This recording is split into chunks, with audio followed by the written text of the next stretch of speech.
You're tuned into news across the galaxy where they talk all things LA Galaxy with the Nag Boys. Let's start nagging. What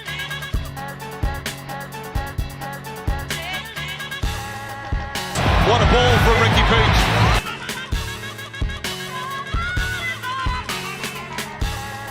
Across the galaxy. Keep on nagging, guys.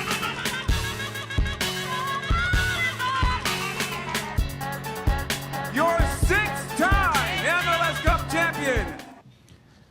Just like that roster, the people that are in that intro video are not even here. Completely different squad, completely different pod. I'm a little rusty. Brian couldn't make it. Edgar is somewhere stuck in New England, I believe. But we brought in the subs. We brought the Elijah Winder of the LA of the News Across the Galaxy in Guti. What's up, Guti? How you doing? It feels great. I've been waiting for this moment. Yeah. And just like Winder, I'm going to shit the bed. Damn. All right. And then the Harbor Miller, the young stud right here, joining me is Brandon. What up, Brandon? How you doing? I'm doing good. I just woke up from a nap like 5 minutes before the show. Hell yeah. Hey, and if there are any kind of technical difficulties, you hear echoes, muffles, sorry. It's going to be difficult to fix again. We're kind of on the fly here. We had some change of plans, but we're going to bring you the best news across the galaxy that we can. Cut. Is this live? All right, cool. Anyways, quite a few things happened since we're last on. I know they had the midweek, but this is our 10. So if they already talked about this, don't worry, this is going to be better. Sad news actually. I'm going to start with one of our very own, Gabriel Peck, is having a rough start in his new club. Gabriel Peck took a crunching tackle in his. I don't know. Is that their league debut, or is that just still like their? Yeah, league debut. Yeah, ugly tackle, dirty tackle. It studs up. It's a fractured tibia, and that's not going to be an easy way back. Wish Peck the best. Hopefully, he seems to be in high spirits. You've seen his posts and everything, so. I actually have a little insider that I forgot to tell you guys about. I'll tell you guys off camera. So I have a direct connection to Gabriel Peck, turns out. So yeah, he got his surgery already. Actually no, he has it. They're doing some prepping, and he'll be getting surgery soon. And it looks like it's all gonna be good. So Peck, hopefully speedy recovery. What a rough start for your new club. And from someone that's working hard to a person that takes it easy, any chance they get, and everything is handed to this man in a silver platter. So Messi, if you haven't heard, is deciding that he's too tired for, he's taking the Pulisic route. He can rest now. He's gonna skip the MLS All-Star game, and it looks like there's some breaking news on that, right? You guys remember when Zlatan skipped the game? He got suspended. Guti, what's gonna happen now? So, what I read, supposedly. He skipping the All-Star break, and he's not going to be suspended. I guess Don Garber just basically told him, oh, no, you're fine. Take your time, and you'll be good to go to play for next game when you come back. The FIFA princess does it again. But, I mean, in my opinion, I don't give two shits about the All-Star game. I don't like the format. Call me grumpy old man, whatever you want, but yeah, I'm not a fan of the current format. I personally think the East versus West would be cool. Or one thing that I would think would work in soccer that didn't much work in the NBA that was cool is have two people, maybe have legends come back and do like a what do you call it? Like a draft, right? The Kobe Jones team versus the Diablo Chavetti team, whatever. Grab two legends and have them pick their teams and coach the All-Stars against each other. I think that would be a lot more fun. I think it's more annoying because it's basically like the same thing every year. The Liga MX versus MLS. And then to top it all off, we got the Leagues Cup coming up sometime this week, upcoming week, I think. So it's like, at this point, I'm tired of the whole Liga MX, MLS. They're milking it way too much. Absolutely. Yeah, I think a lot of people share that same sentiment. We're just like, yeah, this is done. This is played out. Over it. Just do something else or scrap the whole All-Star game altogether. I mean, to my knowledge, there's no other country that has an All-Star game. Yeah, but like it's cool when they play like another team like Arsenal or when the They ones used to do that. Bayern Munich or something was cool, right? But Yeah. You just a guys, waste of time. do you guys like those? I don't even like those, to be They're all honest. right. I saw when they played, who was it? I think Arsenal, like in 2016 and back in like 2023. It was all right. Get their ass beat, but Yeah. Again, old man yelling, I guess. Yeah. You said- Honestly, for the All Star game, I would suggest something like a Team Messi versus like Team Muller or something like that, where they, because I know LeBron versus Giannis in the NBA, they did that one year. I Yeah. think they could probably do something like that. Have like two concurrent MLS players, like I don't know, build a team or something. I don't know. It's That- just a suggestion. I think to me the only interesting thing about the All Star Weekend is the skills challenge, the games. I think to me that's fun. Yeah. I would actually sit down and watch like those games because it's fun to watch. Yeah, even then though, like that lasts so short, and I don't even think they show all of it, right? Like some of it you got to catch later on YouTube and stuff. So they don't actually show all the challenges, or am I wrong? I, for someone who was saying who prefers the skill challenge, I don't even watch it myself. Oh, there you go. Thanks, good thing. That's great, guys. Like I'm putting you guys' faces on blast so you guys can be embarrassed. Oh man. But anyways, that's enough about that. I mean, we'll see. You know, the MLS draft, the MLS All Star game, very American things, and yeah. Anyways, kind of shocking, not so shocking news, right? Not so shocking. Berhalter is not Greg Berhalter.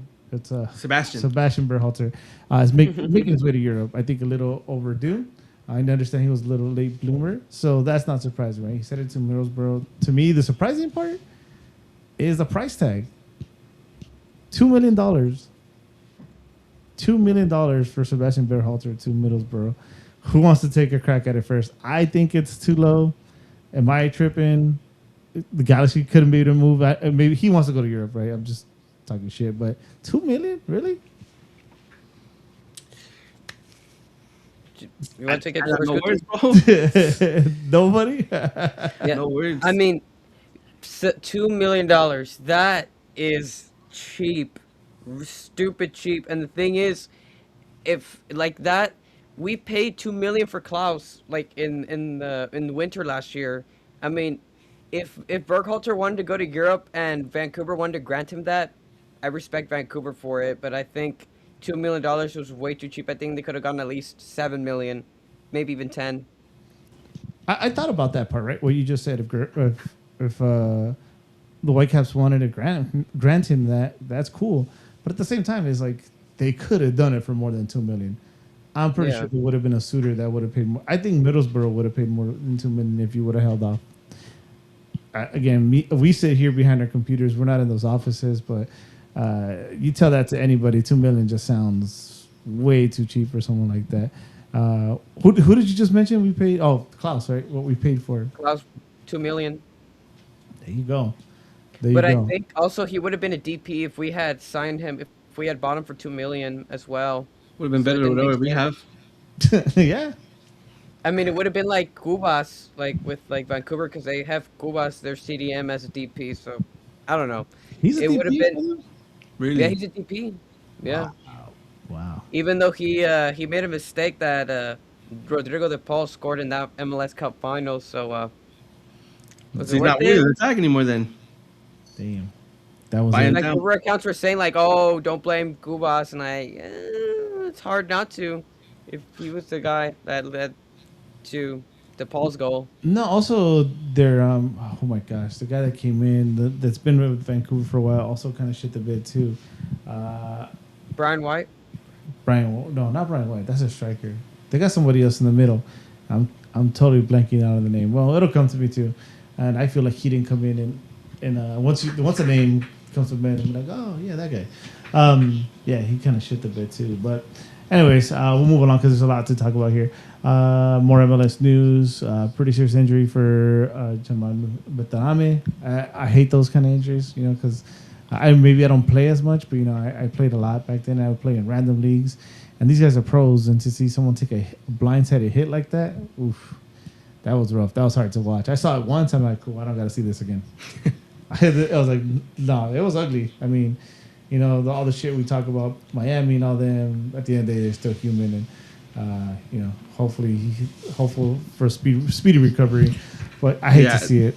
As we all know this, but I'm not a big Beterame fan. But the injury was scary. I had seen the replay on Twitter, and it looked pretty bad. And it's just, scary. I can't look at those. I really can't. Yeah, and it's a dirty play, right? That's like the main thing that we got to point out.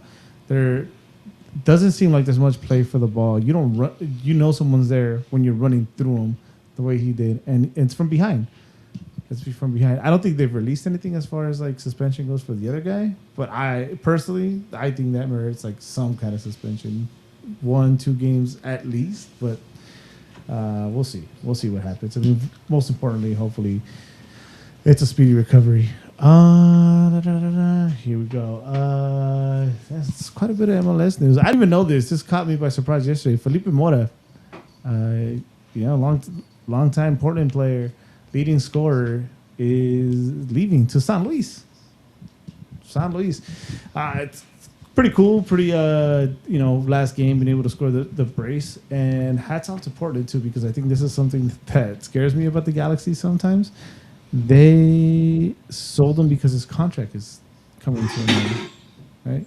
Contract coming to an end. So Portland said we need to make money, so they made a move. Doesn't matter who you are. There's money to be made. It's business at the end of the day, Not everyone's a little bitch like Mark Delgado. We're still at it, huh? Yeah. Oh yeah. Hell yeah. Hell yeah. That guy's tagged a little bitch forever, dude. Oh look, I think I figured something out. I did it, guys. I removed the banner. I'm clicking around and producing as we do this. So he's riding off into the sunset, probably getting a nice payday in San Luis. Moving back to Liga MX, remember he used to play there. I think he was with Cruz Azul for a bit. Then he moved to Pumas, and he moved to Portland, and he was good with Portland. That's the scary part. Always scored on us. I'll tell you that for sure. That doesn't say much. Everybody scored on us. That's true. Yeah, man. Come on now. Let's see here. Where are we at, guys? This is crazy to me, and this is kind of Galaxy related. And I wish Edgar was on already, because this is something he's going to be more familiar. He's been around a lot longer. And if you're a Galaxy fan and you're watching, you've been a Galaxy fan for a long time. This is a topic of concern for me personally, and it should be as a Galaxy fan too. So Casemiro has made his debut with Miami. How long ago did this signing happen? Literally this week, no? There you go. If you guys remember, let's just look back a little bit. But right now, and we'll talk about it. I don't want to botch his name. We signed the Japanese striker. I just call him that for now. We signed him. Furuhashi. Thank you. He's out there waiting. Prior to this, Peck came in late because of that when we signed him in the beginning of the season. Paints, I think we got him on time. Remember Garces was a big thing that took forever. Royce took a couple weeks, and the Galaxy has just lost his way. And then we look back, I think of Zlatan, the earliest example when we signed him. We had him in like 48 hours. 48 hours. And Robbie Keane, I also remember that too, because we had a trade, then DP Juan Pablo Angel to Chivas, and it was very fast. And Robbie Keane was like a practice session in or something, and started with the Galaxy and scored. So I think this just points out like the problems that we have like internally, like just top to bottom with the Galaxy. Right? Everything has gotten to shit. Things we used to do really well, we don't do really well. The fact that Casemiro is already starting, and I'm assuming our new striker is not even in the country, it's crazy to me. I think I'd read somewhere that he was in London getting his paperwork Fuck done is right he now. doing in London? We play in LA. Hey, I don't know, bro. His paperwork done or something, but yeah, it's pretty insane how bad they've been with their whole visa thing. Even like another example, like Yoni Gonzalez. That one. Yeah, who remembers him? Yeah. Like he took forever. They took forever to get him, and he only played like what 3 games. I think another one was like Derek Williams. I think took a while as well. Fuck, Derek Williams, name dropping today, Guti. I want to feel smart. don't get ahead of yourself. Nah, I mean, is there something like that you guys think it's just bad luck, Brandon, or you think this is definitely a more signs of like issues that are going on with this club? But I think also Casemiro just played the World Cup, so I think that also might have helped in his like him staying with a visa, so possibly. And Furuhashi coming from Birmingham City, I mean, of course it's gonna take him a while. Oh, okay then. There you go. Brandon just made us look dumb, Guti. See, you felt smart. Now you're not. Stupid. Yeah, it just came back to my mind like, oh, they just played the World Cup, and I mean they have a visa for that, and I think just extending it will always be easier than getting a new visa. I mean, Yeah, we'll let that one slide. All right, you know what? Maybe. Still doesn't change the fact that we used to be better at it. yeah, absolutely. And also name recognition too. well- I mean, Zlatan, or Marco Reus is Marco Reus. I mean, name recognition's always going to be easier as well for anybody getting a visa too. That's true. I was gonna name the Scottish keeper with San Jose, but he was also playing here, right, in the World Cup. I Yeah, think? Yeah. he played the World Cup too. I think what was I gonna say? I feel they probably worked with Casemiro like quicker because it was like one of those a player fresh off the World Cup, we got to push him so we can get him to start. That's gonna be part of the marketing. Yeah, true. Maybe an orange man helps him. I don't know. I don't want to spread rumors. Our podcast doesn't do that. We're a legit podcast. No, they say there's never been a more legit podcast than ours. 10 out of 10. We go through these real quick because these are just like kind of just thrown out there rumors. Even though Tom Boger put it, I'm just gonna name the next one, which is actually pretty interesting. Darwin Nunez, rumored to Atlanta. That Guti would kill for Darwin Nunez, huh, Guti? I don't know. I don't really enjoy him. His time at Liverpool was not great. But I will say one thing. Atlanta's a perfect fit for him because the whole Charlotte and Atlanta thing, rivalry is going on. I've seen that fool in the stands, bro. That fool can throw hands, dog. So it'll be perfect for him. That's the one reason Guti wanted to jump on today, to make that Darwin Nunez. All right, hey, hold on. I got you, Guti. Thank you, dude. Thank you. My job is done. I'll see you guys later. No, I mean, definitely it's a... Who does he even have? Who does Atlanta have? Well, I remember Atlanta had a striker that was on the DP, and he was terrible. If Edgar was here, he would have jumped on and said something. So, but yeah, I guess he's not putting up the numbers, and I think they're thinking of moving him. So, I don't know if they already did, but... Well, apparently Edgar's going to be on soon. We'll see. I told him to hurry up. So Not that lot, actually. I think they paid $25 million for him, and they brought him from the championship. He should have had double-digit goals, and I think he has like Atlanta one are or wooden two. spoon. They're wooden spoon. yeah, there you go. But I mean, Atlanta's been a shit show for... Since 2 they won years that now. West Cup. Yeah, you know what? It kind of sucks though with oh my God, I'm blanking on his name. This is why we need Edgar. Seattle, their GM. But he got he got really sick, right? So they took him away, and then he got really sick, and because it looks like Atlanta was gonna rise back up, and with him coming in and things kind of went south with his health. But I mean, Atlanta's one of those teams that I don't hate on. I remember when they won the title, I was like, I was okay with it. I guess that's how you're okay with teams when they win a title. You don't get mad. They destroyed everybody that year. They had Jose Martinez and Almiron both firing. Yeah. I remember that. They And this thing that sucks too is like after they won it, they weren't really the same. They sold Amaron after. They signed Pity Martinez, and Pity didn't really do much here.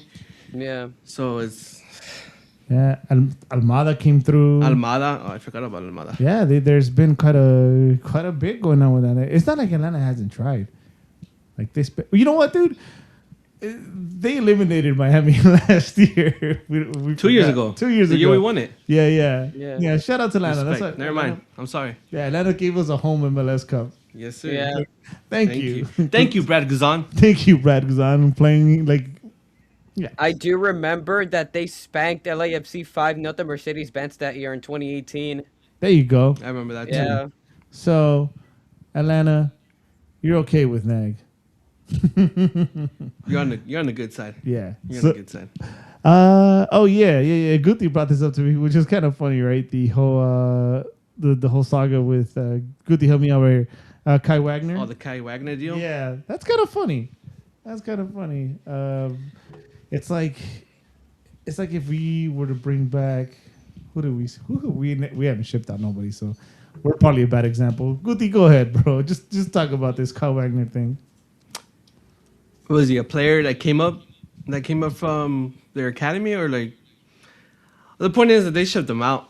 I think 2 years ago. And I think he went to play for Europe. England. He went somewhere in England. I don't remember where. The Philadelphia brought him back, and they brought him back as a DP, even though he was with the team probably like 2 or 3 years ago, and he probably didn't even affect the roster at the time. And yeah, they brought him back as a DP, and to me, that's pretty wild. I think that's not really. Oh, I got a good question for you guys. Here you go. What if we brought Julian Araujo back as a DP? Yeah, that's How would you feel? not good. Not good. I would not be a fan of that. I wouldn't either. Well, first of all, because I want him to stay in Europe. So, and second, it's like you let him leave, right? Yeah, you got the money you got from him, right? But you're gonna go back and drop even more money for him. Yeah. And I was supporter of Araujo, and I was happy with him moving on. That's all I'll say. So I definitely wouldn't be excited about him coming back as a designated player. And also, he's injury prone too. On top of that, There you go. So He is very, unfortunately. So there you go. That's your Kai Wagner analogy. I hope that made sense to everybody. See, come to NAG, we educate. Mhm. All right, Galaxy time. Yes. I mean, Yay. I mean, I'm gonna tag Brandon in on this one. We're gonna talk about our new signing first. So I'm gonna tag Brandon in, one because I think he knows a little bit more. At the very least, he knows how to pronounce the name better than I do. So who did we just sign? So we signed this Japanese striker Kyogo Furuhashi. I needed Google Translate to pronounce that name. I looked at his stats, and he actually had a really good he had a really good tenure at Vissel Kobe from 2018 to 2021, and from Celtic from 2021 to 2025. But then he did have a dry spell at Rennes and Birmingham City these last 2 years. So he did only have 31 appearances and 3 goals at Birmingham this last year. So not great, but I think he can definitely be a good addition to the team. Yep, I saw the numbers too. I don't mind this signing. One, because it's a position in need. Hopefully this. I'm not a fan of the Klaus signing. I don't hate the guy, but I don't think he fits. And we'll get into the San Jose game. And if you saw the connection between Royce and Paintsill, you can see why this might work out better. And I'm not totally opposed because I think they got him at a discounted rate because of the year he had. I made the joke with my friends. I'm like, damn, he's coming in a worse form than Klaus did. But that's he had a bad calendar year. He had one bad year. But prior to that, his numbers are great. So I'm excited about it. He's not a DP. All right. So that's very important. He's not a DP. Yes. So I'm excited for this signing. I hope it works out. Again, a guy just a year removed from a great career seems promising. See, I looked him up and did the eye test. See his highlights. He definitely is more of a poacher. In the six kind of guy. I don't think he's someone that's going to create his own goals. But again, if you saw the way they played against San Jose and how many goals Paintsville could have had, just by the way the team was creating the goals from, you never know. You never know. I'm gonna give you the bold prediction that by the end of the season, he's gonna have more goals than Klaus this season. I agree. That's fair. I agree. Yeah. So Yeah. we'll see. We'll see what happens. Again, he's not even in the country yet. We'll see if he even fucking gets on the field on time before the season ends. The way things are moving now, but I guess your feeling on this. I know you mentioned his stats and everything, Brandon. But how are you feeling about the signing itself? See, right now, since we have Klaus and we just signed for Ruhashi, I think logically now it just makes sense to go with a 4-4-2. I just don't see another. I don't see a world where this is a 4-3-3 and you just, swap between Klaus and Furuhashi, Klaus Furuhashi. I think you need to have them both together, and I think they'll really create problems for center backs if they're together. And the problem is too, as I've said this before, I don't think the two striker system works with Vanny well. We've seen it before. I know. With I do. Jovic and Chicha. It was terrible. It was. They didn't produce anything. I feel like I don't know. It doesn't hurt to try. Like I said, it doesn't hurt to try. Yeah. I guess I don't trust Vanny. Let's just say that. I don't trust him. That's what I was. I just don't trust Vanny. I feel like, Yeah. I mean, I don't know what he thinks. Of course, we're here. doesn't. He's there. But I feel like I look at what he does. I'm just like, why? How could I forget this? By the way, how could I forget this? This is like the most exciting parts in my life. A new Spider-Man is coming out. I love Spider-Man, and I was gonna do my best to do Spider-Man analogies today, but I think I was thrown the curveball by Bryant not showing up and having to produce. So Vanny is like, if you're familiar with Spider-Man, to me, Vanny is like Brian, right? Anyways, Vanny is like J. Jonah Jameson. He has it fucked up. He thinks he's doing good. He thinks he's the hero is the villain. In this case, maybe Sanabria, and he thinks like Norman Osborn is a good guy. In this case, Elijah Winder is Norman Osborn. So I don't trust Vanny. That's the thing with this thing, right? Maybe you're right, Brandon. Maybe in another world with another coach, it would work, right? But this is not a bad signing, but it's maybe a bad coach to have in this situation because maybe he'll feel obligated to pay Klaus because he's a DP and either limit this guy's time or play him out of position. Or we saw it with Nascimento. I was a Nascimento fan. Yeah, it sucks that both strikers are starting quality. I mean, Klaus is starting quality, Furuhashi is starting quality.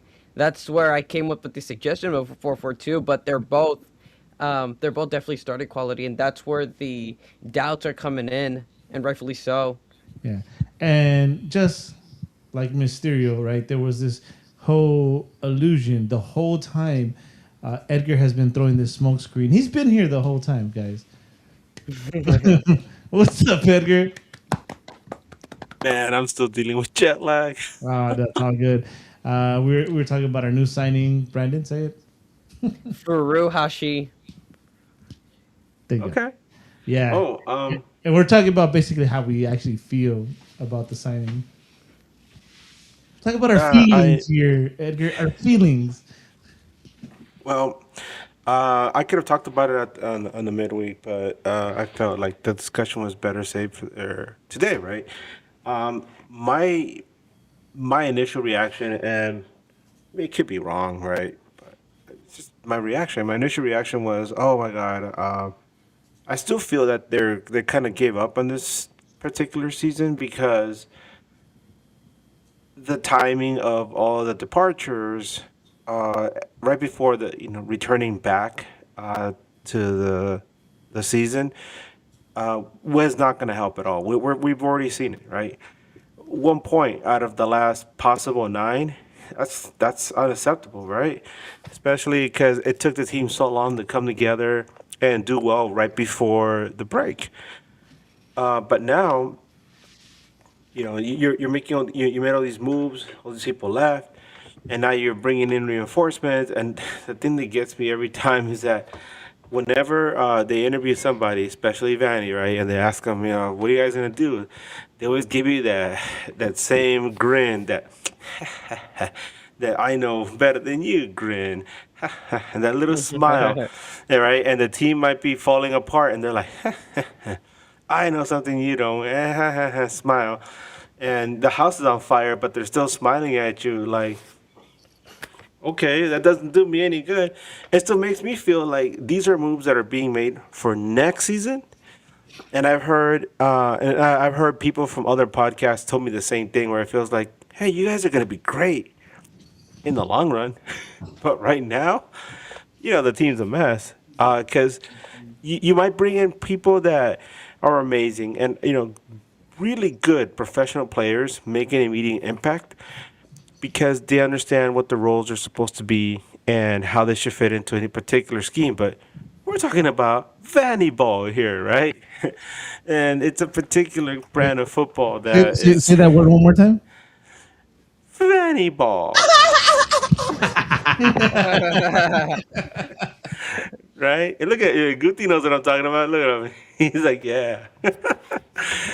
Oh my God. So that's the thing, right? I don't think anybody's. You can bring in amazing players, and it's gonna take them a while to adjust and try to figure out, how to fit into the scheme.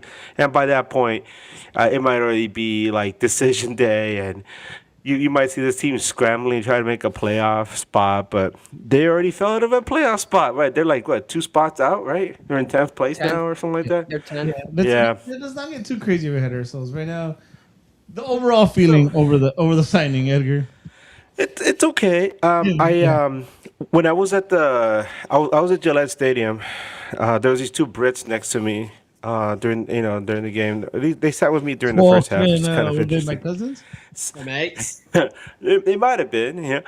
But we were talking about MLS in general, and then I mentioned the new player coming in, and they're like, oh yeah, well, we heard of this fella. They're like, he was fantastic, in the Scottish Premier League, but he just what the hell happened to him once he joined the Premier League, the English Premier League. That's a whole different thing. So it was like a lot of failed expectations, and they feel that maybe, just maybe, coming over to MLS might help him. But at the same time, at somebody his size in a league that's pretty physical might not be the best for him because he has to be healthy. Like, and tell me where you heard this before. He has to be in really good health in order to do well. So welcome to Vanny Ball, where you have to be 100% all the time. Otherwise, sorry. So let's see how it goes. I wish him the best, obviously, for us, right? Vanny Ball. Edgar, question: when you guys did the midweek, I'm sorry, the midweek, did it take place prior to the game versus St. Louis or after? I don't remember. It was after the game against St. Cool. Louis. So we'll run through that one quick since you got to talk about it. I know. One more Let me fix thing. my lighting. Go ahead. Sorry. One more thing. I just realized there's a big difference between Birmingham City in the championship. They're a mid-table championship team, and Celtic. I think Furuhashi definitely found more success because Celtic is a powerhouse. Of course, you're gonna get goals with Celtic rather than Birmingham City, but I don't know. That's where I'm doubting if it's actually, because this could be hit or miss. This could be Celtic. This could be Celtic Furuhashi, or we can get Renes or Birmingham City Furuhashi. But the difference in power between Celtic and Birmingham are two completely different levels, and Celtic is just a much better team overall. No, and then you know what? Absolutely. I think the way we play too, and I'll go back to that. And the scary thing is Vanny, right? Vanny is like the ultimate like villain here. He can find success, and we'll get into the San Jose game. If we play like that, and he's the man on top, then I think he's gonna find a lot of success. But it's crazy, right? Let's get because I want to talk about it. But let's get through St. Louis real quick, and then we'll get to San Jose because I think it's an important topic to talk about our future striker. So against St. Louis at home, Edgar did the smart thing. He went as far as he could from LA. He was all the way out there, and I don't know. He was. But wait, before anybody asks, I did stay up to watch that game. And this was after I subjected myself to watching the Rebs at home. Edgar was wicked fine. Edgar was negotiating that the international spot. Oh man, Edgar, look, you just show up, dude, and you get like love right away. Wait, I think I learned how to do this the other day. Is it? All right, Edgar, this one's for you. I'll let you take it already. Hey, I do a little heart like this, right? But how is it that the new kids do it nowadays? It's kind of weird. It's like it looks like gang signs or something. I don't know. Whoa. Hey, Nagy's all inclusive, bro. We don't. All right. I do not claim responsibility for my generation. Yeah, and don't. See, look at Brandon's shirt. He's wearing red and blue together. That's what Nagy's all about. Hey. So, Adam, thank you so much for the $2 super chat. Really appreciate it. Always. He says, I joined late. Is there a midweek for the next match? We're setting that up with Jose Tellez, who covers FC Dallas. Jose is a very, very nice guy, a consummate professional. So you can count on that to happen on Wednesday. Just got to get Jose on board. But I will announce that tomorrow for sure. But thank you so much for always, asking about the movie previews. They're always fun to put together and learn about all these different people. Like with this last one, we learned a lot about San Jose, that stuff that I didn't even know. And we're looking forward to the next one. But anyway, sorry we couldn't have one for the match against St. Louis. Like I said, I was in the New England state, and I was busy going up and down between Boston and Cape Cod. It's not much of a distance. I know, right? Actually, there are a lot of people from Cabo Verde, Cape Verde, that live in Cape Cod. I swear to you, I ran into like 3 people wearing Cape Verde jerseys, and they were actually from Cape Verde, and I started talking to them in Portuguese. You think maybe they were like on vacation and they got the wrong flight back? And like, fuck, we're already here. Fuck it. Hey, dude, it's cool, man. And, they're really friendly. But anyway, I digress. Eddie, you have the floor. Why does Guti look mad? That's what we all want. Everybody's wondering. He's going through a silent solo phase right now. Ah, I get the floor. Yay! LA Galaxy versus St. Louis at home. Starting lineup: Martin Kowski in goal. John Nelson on left. Center backs: Garces and Galesnes. Right back, you had Yamane, and in the middle, you had the amazing pairing of Winder, Sanabria, Hawk. You know what? I feel this is inaccurate. Royce, Miller. No, sorry. Thanks. They had Miller and Pinto in the wings, and they had Royce on top. Why does this feel inaccurate? This feels inaccurate to me in a way that I thought there was a way not to play Winder. And I remember I had an argument for this. Or was I tripping? Maybe I was tripping. Okay, I was tripping. Anyways, I saw this lineup. I honestly didn't think much of St. Louis, but since there was no midweek, I had no way to prepare. Thanks, Edgar.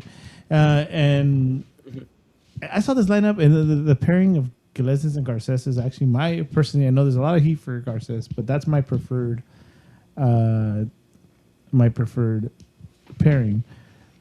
But then you get into what's in the middle of the field, and I'm tired of beating this dead horse.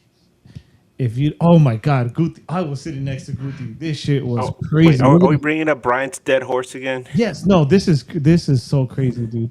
So we got to run back these goals, right? I'm trying to this game was so long. It feels like it was so long. God. I remember a little bit of it. Okay, so The header, the corner. the corner. That's the one that hits the back pole, right? Yep. Yes. Uh, good goal. I mean, that was a good goal.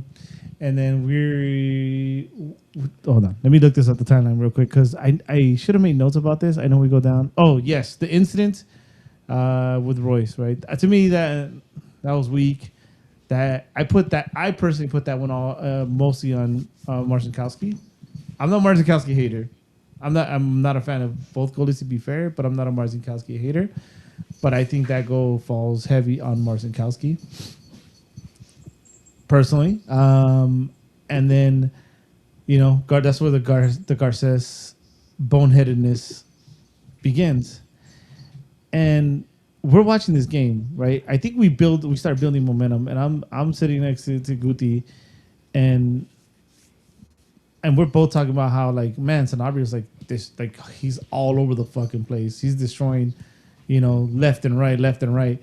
And then we see subs line up, and we jokingly were like, "Watch, Vanny's gonna take out Sanabria," and he fucking takes out Sanabria, dude. We were in that. We were in the game, right? No, there's no saying that we could have came back. But one of the things that kept us in the game was that Sanabria was not allowing this team to build anything, right? And when we saw that number go up, wow, it was shocking. It was shocking because you leave everybody else on the field, right? I'm not gonna beat that dead horse no more because I sound like a hater. I am. I am. I don't want him anywhere near my team if it means he's gonna get that many minutes. But how do you do that? Somebody, please make it make sense. How do you make moves like that? And sure enough, it opens up, and a midfielder finds an open play to play an open through ball shortly after, and just final nail in the coffin. I was angry. I don't really express my anger towards sports like Guti, who flares his arms all over the place, curses up a storm. I'm just like, I'm out. Say what you want. This is my money. I'm allowed to react the way I want. Call me a fake fan, whatever. I sat through a season with two of the worst seasons ever, right? So that third one went with the subs and everything. I was like, I'm out. You know what? We had plans to go eat, all of us, and it was like four of us. I'm not gonna throw anybody else under the bus, but it was four of us, and we're like, fuck it. Let's just get out of here. Let's get a head start in the traffic. Let's fucking eat. Because there was no coming back. There was no coming back. This team had given up. Vanny had done stupid subs. I'm done. I missed that. I missed the goal from the Troy Elgersman. Elgersma. Yeah, I never went back to watch the highlights. Elmer's glue. uh, so I just thoughts on your guys's, and I know you were working, Brian. I don't know if you got a chance to look back at the game. I saw all the goals. Seeing Harbor Miller's run. The VCFC guys are the ones who put in the most heart. Not because I favor them more than the DPs or the U22s, but seriously, the VCFC players they put in heart. They le echan ganas. Like Harbor Miller, it was the 80 something. It was like the 90 something minute. Like it was late into the match, and he still made that run and gave the assist to Troy Elgersma to score his first career goal. I think that's huge, in my opinion. It was the only positive that match. The only positive, yeah. um, what can I say? I passed it on to Guti because I have a whole story about me getting home and then trying to watch this game because, yeah. Goots, what do you have to say, man?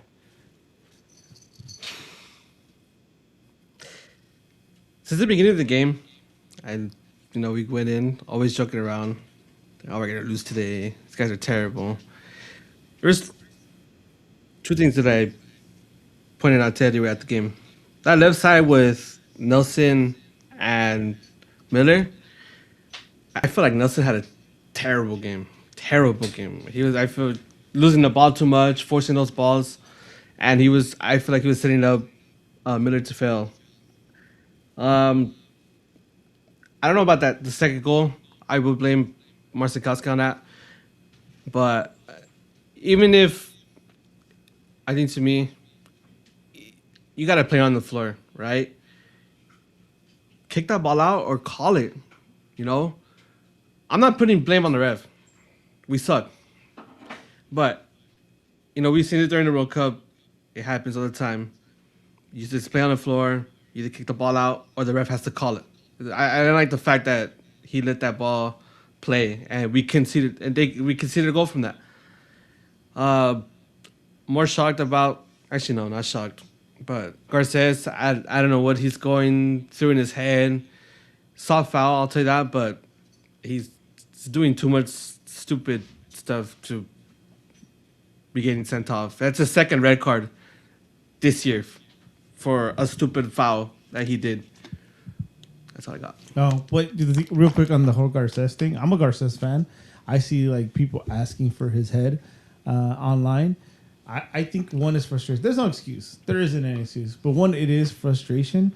I think on a better squad and when things are going better, it's less chance something like this happens. But at the same time, it does come down to coaching. I'm not there day in, day out, but we know at least that the Brazilians have someone like Juninho that comes and puts their arm around them and like, hey, makes them feel welcome and talks to them apart from the team. But I wonder if there's someone like for Garces, right, who's a firecracker.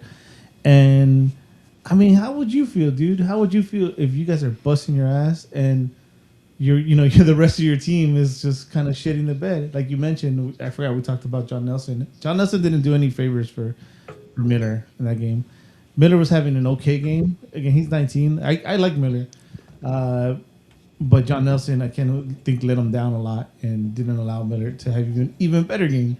So I get it to a certain extent. I'm not a Garces out guy by any stretch of the imagination. I want Garces to be here for a lot longer, but he's definitely got to figure it out.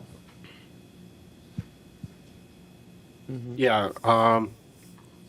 I my God. You guys have to understand. I went to the New England Revolution game, and I'll get into that a little bit later. But that stadium is in the middle of nowhere, and so on the way back to Boston, if you look at a map, the distance isn't that great, but the infrastructure of the roads in the city of Boston are deplorable. I mean, it's bad. It's really bad. Driving in Boston is a nightmare, and on top of that, the people there are just they're very impatient and they do the most horrible things. It's like driving in Central America.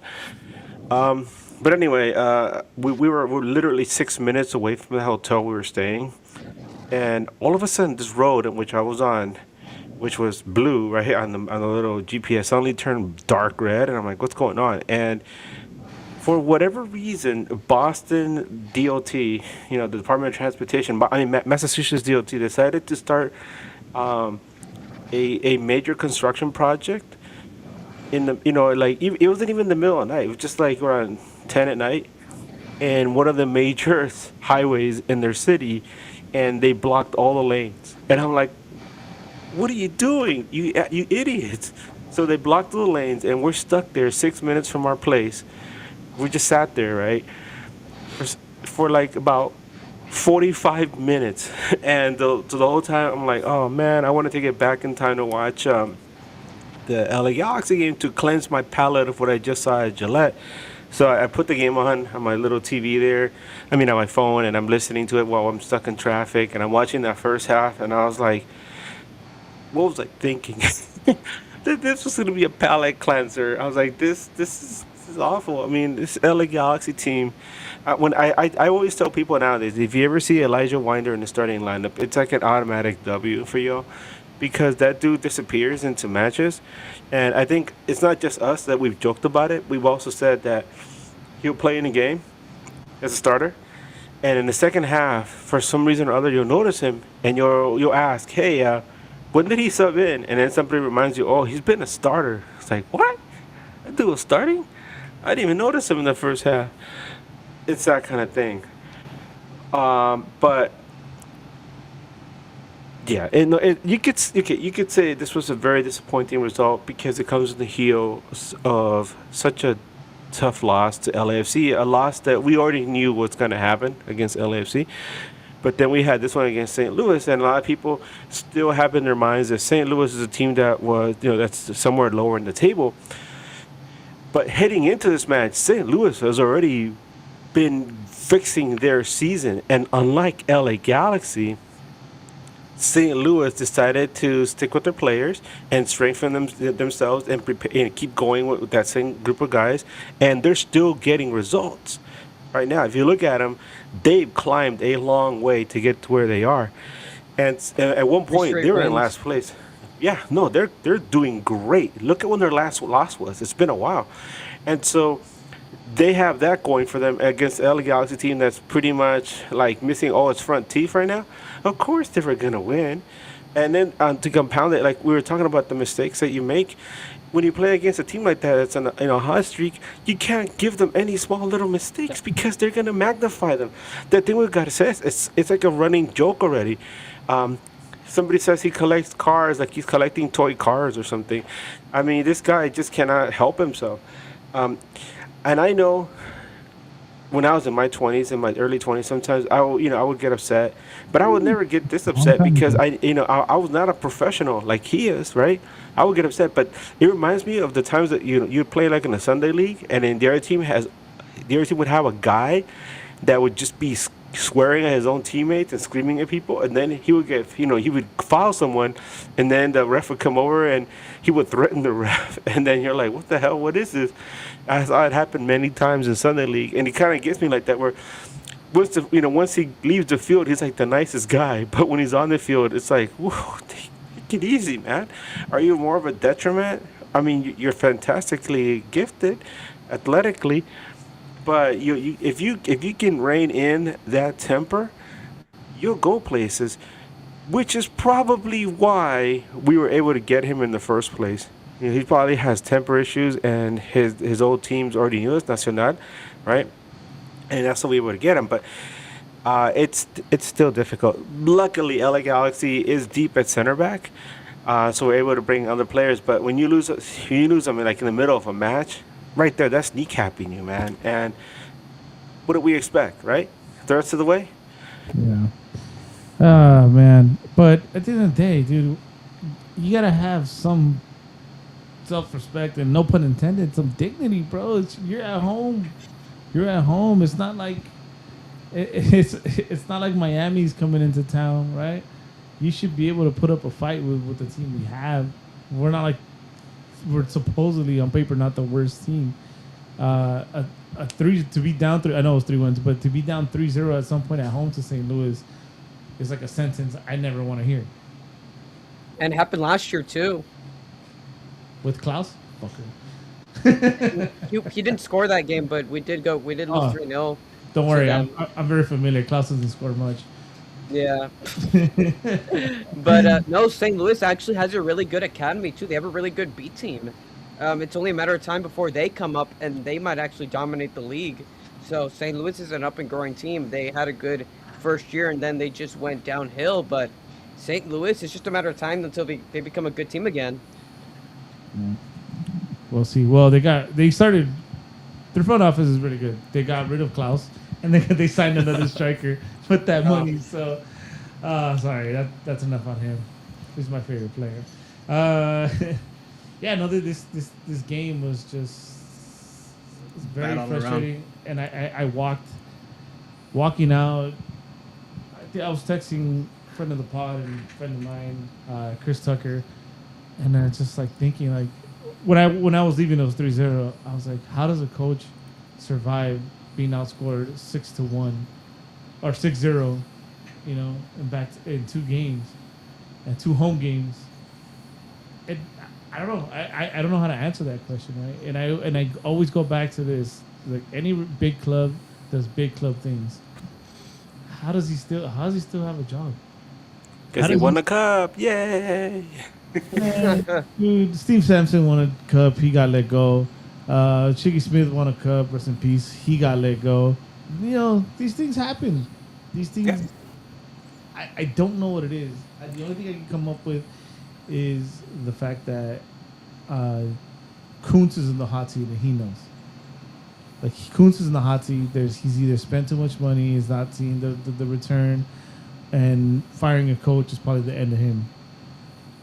Because you can't convince me as a Galaxy fan and what the Galaxy is supposed to be, and how they're supposed to be and I say this, supposed to be the biggest club in MLS. This would have been a no brainer. Vanny would have never made it into 2026. but He shouldn't have either. yeah. Let me No, remind he, you, he shouldn't have. And the what 16 winless streak no, and last what year. yeah, and what frustrates me is this, right? This is like the transition to the San Jose game. You're missing players now. You're missing players in the back, and you start Royce in the middle, and you don't start Winder. You watch, dude. You watch this. If you're a Winder fan and you're a fan of Vanny and what he does, please tell me you saw the San Jose game and you saw the difference from the beginning. What happens when you play Royce in the middle, right? And you play him with Sanabria and Surreal, which this is why I hate the internet. I let it get to me. I mean, I don't show it, but like, there's people that also want Surreal and Sanabria out. It's like, no, you put these guys together, and it's a great trio. It's a great trio. If not for Painsil being or missing so many goals, we actually could have got a decent lead going into the half. Absolutely. Before we transition to sounds, I just want to bring something else up about Vanny, and I like Vanny. I've known him since he was a rookie. I used to interview him regularly back then. And he was an important part of that Galaxy team that got the MLS Cup in that first year. He scored the game-winning shootout goal against Kansas City to get them there. But anyway, I feel at this point when you watch these press conferences or these interviews with Greg Vanny, and people ask him questions about the direction of the team and how the team isn't getting the results that you want, it's always, always, always, well, we're gonna get better, or things are about to get better, and it's kind of like you're kicking the can down the road, right? Like, watch, we're gonna make moves. This is gonna happen. We just wait until so and so gets healthy. Things will be great. But what are you doing right now to make things better? And this is where we go back to the same thing, the same beating the dead horse, right? Whereas do something tactically to make the best of what you have right now instead of trying to fit a square peg into a round hole, because obviously it's not working. And it's frustrating to see this on an everyday basis, whether it's at work or just in general, when you see people having a difficult time adjusting to difficult situations. But it's another thing when it's supposed to be a professional sport where you have people that are supposed to be very good at what they're doing, professionals, and you're paying them because we're paying to watch them, right? Whether you're paying Apple TV or whether you're going to the stadium or you're driving there, we're paying these people to put the best forward. And it reminds me, I've been thinking about this for a while, it reminds me of that old idiom, which is you get lost in the woods, or you can't see the forest for the trees, which is when you become so focused on small individual details to understand a larger situation that you get lost in the woods practically, and you can't see the larger picture. You can't see what's going on around you. So you're so focused on, like, okay, we're gonna do this, and meanwhile, all around you, things are changing, and you're not doing anything to really address that, and that is so frustrating. And I wonder if LA Galaxy is so internalized as far as how they're running things that they're not realizing that all around them things are swirling, things are changing, teams are adjusting to the situations, and they're staying with the same methodology, the same frame of thinking. And it means that they're stuck there and everybody's passing them by. And that's no way to evolve. You got to be constantly evolving and fixing ways to, when things go wrong. And instead of just plugging, holes with, and thinking it's going to keep working. No, it's not. And that's frustrating. And I know I'm not the only one to express that. We've expressed that before. And I used to defend Vanny for the longest time. Like I said, I like him. But I don't like this version of Vanny. I want him to do something to improve and to learn to himself as a manager. And I know he's been successful a couple of times with different teams. but I wanted to see him evolve himself and say, you know what, this isn't working. Let me backtrack. Let me figure out what to do and make it work. And if he has tried that and it hasn't worked, well, guess what? He's not the man for the job. I have.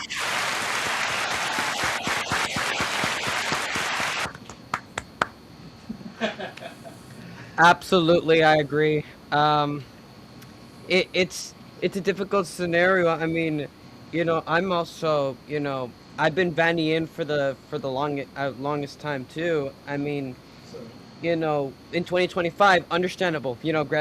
Ricky was out. 2026, we're gonna go back. It's gonna be a go big or go home situation.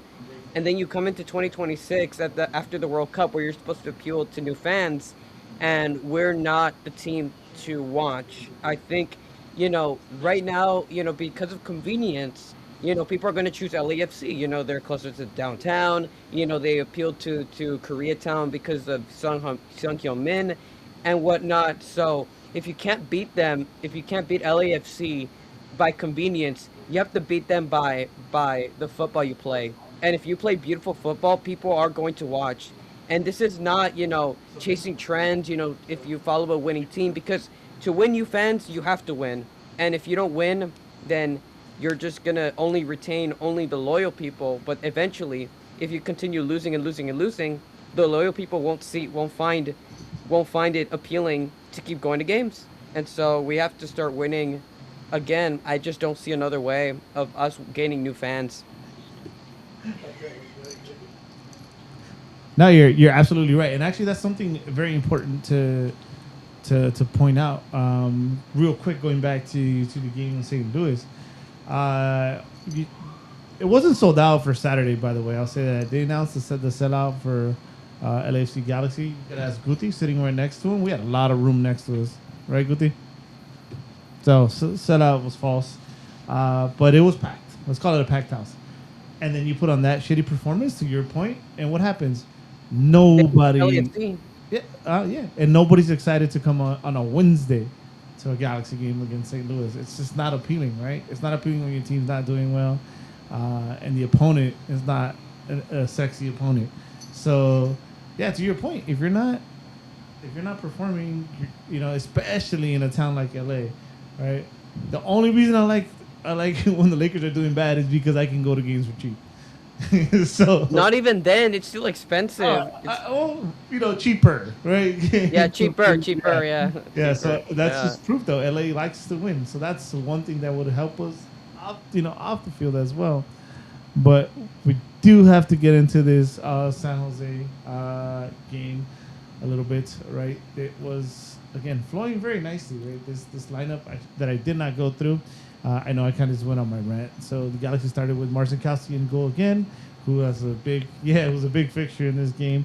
You had Aude out left, Hawk and Yoshida at center backs by default, right? Not that they did bad, but by default. And then you had Mickey Yamane out right, Miller on the right mid, Robert Taylor with his first start out left mid, and in the middle you had the trio. First the pairing of CDM of Sanabria and Surreal, and right in front of them Marco Royce in the middle. And then you had Painsil starting on top. I saw this lineup. Actually, Guti texted me first. Guti texted me jokingly, "Oh, we winning. Winder's not starting. We're winning." And with all the people missing, I was like, "There's no fucking way he didn't start."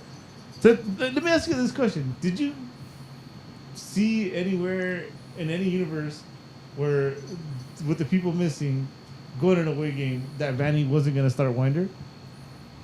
I was shocked when I didn't see him in there. I even joked with during the midweek show, right? With Abram, I was like, "Hey, if you see Elijah Winder in the lab, automatic W for you guys." So he laughed, and I just thought it was funny that once he came into the game, things changed for LA Galaxy. But that's a whole other thing. But yeah, no, it is funny. He's like one of his buddies or something. He's like maybe he has some beef. I mean not beef. Yeah, maybe he has something on him. That he's like, you better put me in, coach, or I'm gonna tell people about this. Ooh. Hey Edgar, I got a fun game here. Do you remember back then we used to do Dejan facts? Oh yeah. So Look, let's start playing. wait, Brandon. You know what that means? Day on facts? What does it mean? Scoring goals and being the best No, player no. in No, MLS? it was like the whole Chuck Norris memes and stuff. We did it for Dejan. Yeah, it's like when Dayan was born. He slapped the doctor. Yeah. When Dejan moved out, he told his dad, "You're the man of the house now." Things like that. So I got one, Edgar. I got one. Let's come up with reasons why Winder's starting. I'll get us started. I think secretly Elijah Winder is Vanny's son. Oh no! You going the Vince McMahon way? Hornswoggle. Oh no. This shit. I went there. Um, might be. Might be. You never know. We've seen stranger things. Shit. And I completely lost where we were at. No, But, we're talking okay, about the lineup. Yeah, and then, yeah, I think we're all shocked, right, with the lineup. And I liked it. I saw it. I liked it. You guys, Brandon, Guti, you guys opposed to anything that Vanny was doing with this lineup? I texted you, bro. I agree with it. He's out. He's out of the lineup. Thank you, Lord. I agreed with the lineup. Surreal didn't play against St. Louis because he had the yellow card accumulation. So by default, I think Winder was gonna start. But if you put Surreal and Sanabria as your sixes, they're gonna have a good game. But the thing is, this year in particular, we were forcing either Surreal to be the playmaker or Sanabria to be the playmaker, and that's not the position. If you play them at their position, CDM, you play Royce at the 10, you're going to see a much better midfield. And I think that's the best combination we have that we can absolutely continue with against FC Dallas. Yeah, and that's a great point. I don't really tweet too much just because I hate the internet. But I had to put that out there, and I hate the internet even more because of the responses I got. I did put that out. I was like, the rumors came out of a CDM, which I'm not even going to bother mentioning. Looks like it disappeared. Emiliano Martinez from Palmeiras. Thanks, Brandon. I said I was going to ignore it, Brandon. Thank you. Anyways, no, I forgot his name. I'm sorry. No, but I think he went somewhere else. I think he signed for somebody else. So I honestly forgot his name, and I was just pretending like I wanted to move past it, but thank you. Oh. But I brought that point up. I was like, we don't need another CDM. We have, in my opinion, good enough CDM. Surreal's already won a title. He's proven. I like a lot of some things that Sanabria does, but you need to put a player, a creative midfielder that can come and collect the ball from them right after they destroy the play, right? Somebody that's like a Ricky, in-form, fit, that's not hurt, that has a good knee, come and collect the ball away from them so they can create the plays. These guys with a good I love Royce. Royce is actually one of my favorite players all time. Maybe not the Galaxy Royce, but Royce. I love Royce, but you need someone that's more mobile, right? Mobile and creative. They're gonna be phenomenal. They're gonna be like favorites in this team once we get someone in front of them like that. Thank you. I've been saying that for a year and a half now. Yeah. Oh wait. I give myself one. Is it? Yeah. But anyways, people were just like, yeah. That's what I was saying. Back to like why I hate the internet. People were shitting on it what I was saying, and like, yeah. Again, not saying Sanabria isn't good, and they, I don't know. It was just crazy, but yeah. So the lineup, right? We're all good, and it showed. It showed right away. This team was flowing, and I don't even think it takes as long to get that goal. And then he had a chance before. Yes. First goal. Paintsel is being the Paintsel that he's been recently, right? Missing, but he got us one, right? 13 minutes in. Think about it. He had already missed 13 minutes in. Gets a goal, and it's looking good, dude. It's looking good. I got a question. Yes. Where's that ball? Where did that ball come through? Through the middle. Who was in that middle? Marco Royce. There you go. Vanny, you need us to come coach for you. We got you. Take some time off. Come with us Sundays, bro. Yeah, come watch us Sunday. This is the thing that frustrates me, because I've said this before. The Galaxy are boring, extremely boring. It's pass back, pass back, pass back. Place the ball down the wing, cut back, try to play inside the box, throw across. It never works. It never works. The one time that we get that ball through the middle, it's a goal. That's what I'm excited for the Japanese player. Brandon, can you say his name? Furuhashi. Thank you. If he gets that service, it's perfect. It's literally perfect. It's literally, like I said, play down the middle and stop going through the wings. It's the same thing. It's boring. It's unnecessary crossing that never gets there. And especially with no striker. Yeah, drinks the water. Yeah, he went. Yeah, Everyone gets one today. everybody gets a clap. Yeah, it's not rocket science, dude. It's not rocket science. And I always talk about like how we're sitting here and they're standing in the sidelines, but we've seen the sport long enough, especially me and Edgar, who've been around the block a couple more times than you guys have, to know what doesn't work and what works, what should work, right? And the mystery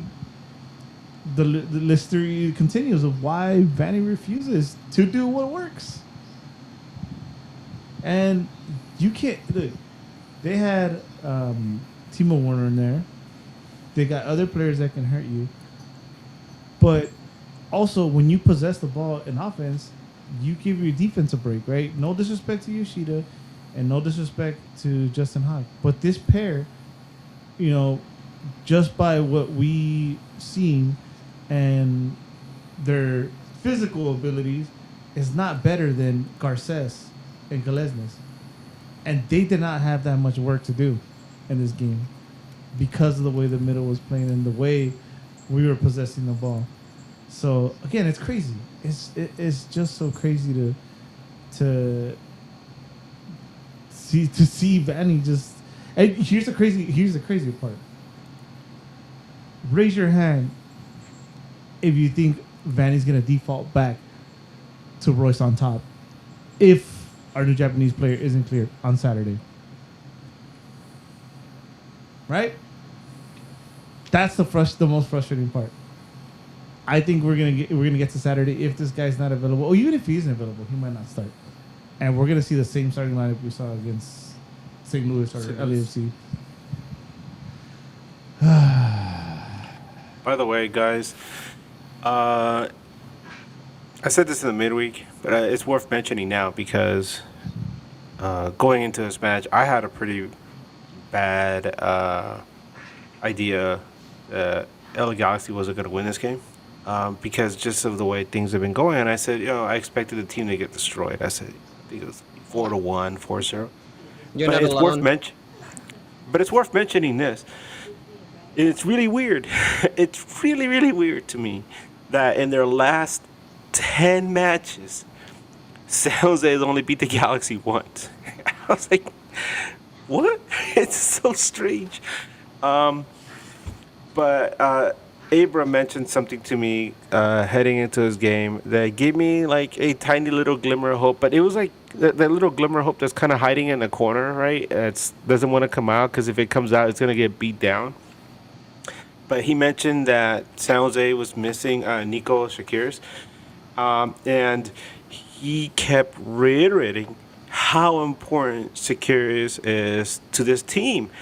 In case you missed the midweek or you haven't heard, Shakiris, and it sounds horrible, he suffered a complete tear of his groin muscle.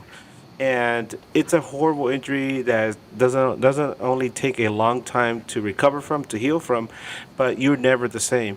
Abram mentioned that he's friends with Saz Sarabi, who's our usual San Jose Earthquakes correspondent, and he said Saz is a physical therapist, and he said that kind of injury, it affects you for the rest of your life. Just playing, just just trying to walk is going to be problematic for him. So Securis, he was the man who unlocked that entire San Jose team. So when you look back at how they did in that first half of the season, you can almost point out exactly when Securis went down with injury and things started to turn for them, because he was the one that was distributing the ball and making all things work for them. And then, of course, before the match started, we heard that that Preston Judd was going to be unavailable. And what has been going on recently? All the former Galaxy players are coming back and hitting hard, right? We saw it with Delgado, we saw it with Dejan, but no Preston Judd this time around. I was unconvinced. I said we're still going to get smoked, right? But that was when I thought that Winder was going to be in there, but no, he wasn't in there. So that changed everything. Difference is Mark Delgado's a little bitch. Oh man, no, I agree. If Judd plays though, just historically, he fucks us, right? And he scored on us before too. So Preston Judd, really? yeah. Whatever. Fuck that guy. He's dead to me, anyways. And I'm never a fan of him. I think he assisted the winner last year against us and at the digs, because we did lose to San Jose 1-0 last year. Didn't beat us this time. Hey guys, Almost had it. Yep. I've always been. We gotta talk about it. I've always been the biggest JT Kawasaki jet skis fan, or whatever his name is. What's his name? Guti? James Thomas Marcinkowski, boy. That guy, Say Marcinkowski his boy. name. Marcinkowski boy. He's he's. Oh man, what a game, right? What a game! And prior to the heroics at the end, he was doing really well, very secure, and that goal. We had to talk about the goal that they scored on us. Oh, That by was the an way, handball. I'm glad Guti's raising his arm, because I want him to answer this. Okay. Because who is the biggest Mitrovic stan here? It's Guti. And what have I been saying all along since we got JT Marcinkowski? I said, once this guy gets up and running, once this guy gets healthy, he's going to be the best goalkeeper for LA Galaxy and one of the better goalkeepers in MLS, because this guy was top tier when he got injured. He was one of the reasons San Jose was competitive, at the time before he got hurt. And who has him now? We do. And he's getting back to the top form. And you put a decent enough team in front of this guy, and I think he could be the difference in a championship caliber team. Sorry, Goots, no Mitrovic, man. So Go ahead, Guti, take it. I told Brandon before we started the show that Marcinkowski, before he got hurt, he was good. He was really good. Unfortunately for him, he was in a very bad San Jose team. Yeah, they had their moments, but he wasn't, they weren't great. I froze. He did. But no, like he was great before. I think once, I don't remember who was San Jose's keeper before him. Big Bingham? Was it Bingham? Yeah, Bingham. Oh my God, I It was remember Bingham, Bingham. Oh, yeah, he was great, and that injury sucks. He tore his Injuries. PCL and his MCL in the same knee, so he was gone for a while. Man. And San Jose struggled with goalkeepers too, because they were rotating every now and then. They had Yarbrough, they had Daniel, and I'm missing someone else. I keep forgetting, but I feel like they weren't able to cover that spot up until Daniel stepped up. But the fact that we brought him and we signed him, for one, I didn't really like it because we have too many keepers. I feel like we always sign like too many keepers. We have like 5 keepers, bro, and. I'm glad he made it here. He's great. I've said it before. He was great when he was in San Jose. And thank you. Thank you, Lord. Thank you, Lord. Okay. This is my response to both of you.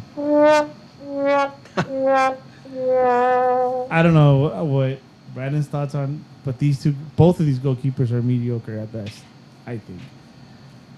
If you want to talk about, I think so. I think they're both mediocre. I think Klinsmann was better than both of these keepers. No way, dude. No way. And I'll say this What? real quick. Real quick. When he went down with injury, there were two really good goalkeepers in MLS that really stood out. One of them was Tim Milia, and the other one was JT Marcinkowski. And these guys were like amazing goalkeepers. And like I said, maybe it's because Marcinkowski has been out of the public light for so long because of this injury, which, like Guti said, it was a horrible injury, and it took a long time for him to recover. Um, that's probably why he completely fell out of the public spotlight and out of everybody's thoughts. Like you forget how good he was. San Jose didn't have the best team because remember who their owner is, John Fisher. He's a scumbag. But they had J.C. Marcinkowski and they had some other key players that would make them a competitive team. But without J.T. Marcinkowski, the Quakes would be dead last every year.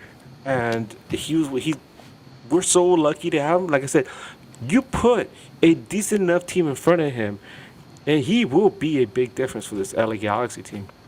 Hey Edgar, I heard that Manny he has a can't fire me clause if he plays a USL product long enough. Elijah Winder. Oh man. Maybe I didn't pay close attention enough to him, but at least eye test from what I've seen, I think there's a room for improvement in our keeper situation. I'm not a hater on both of them. Again, they're mediocre at best, but we've had worse. And if you ask me, if you ask me, our keepers are not that far. Like as far as talent wise, I actually like Mikovic too. I think it's 1A and 1B. Right now, JT maybe has a slight.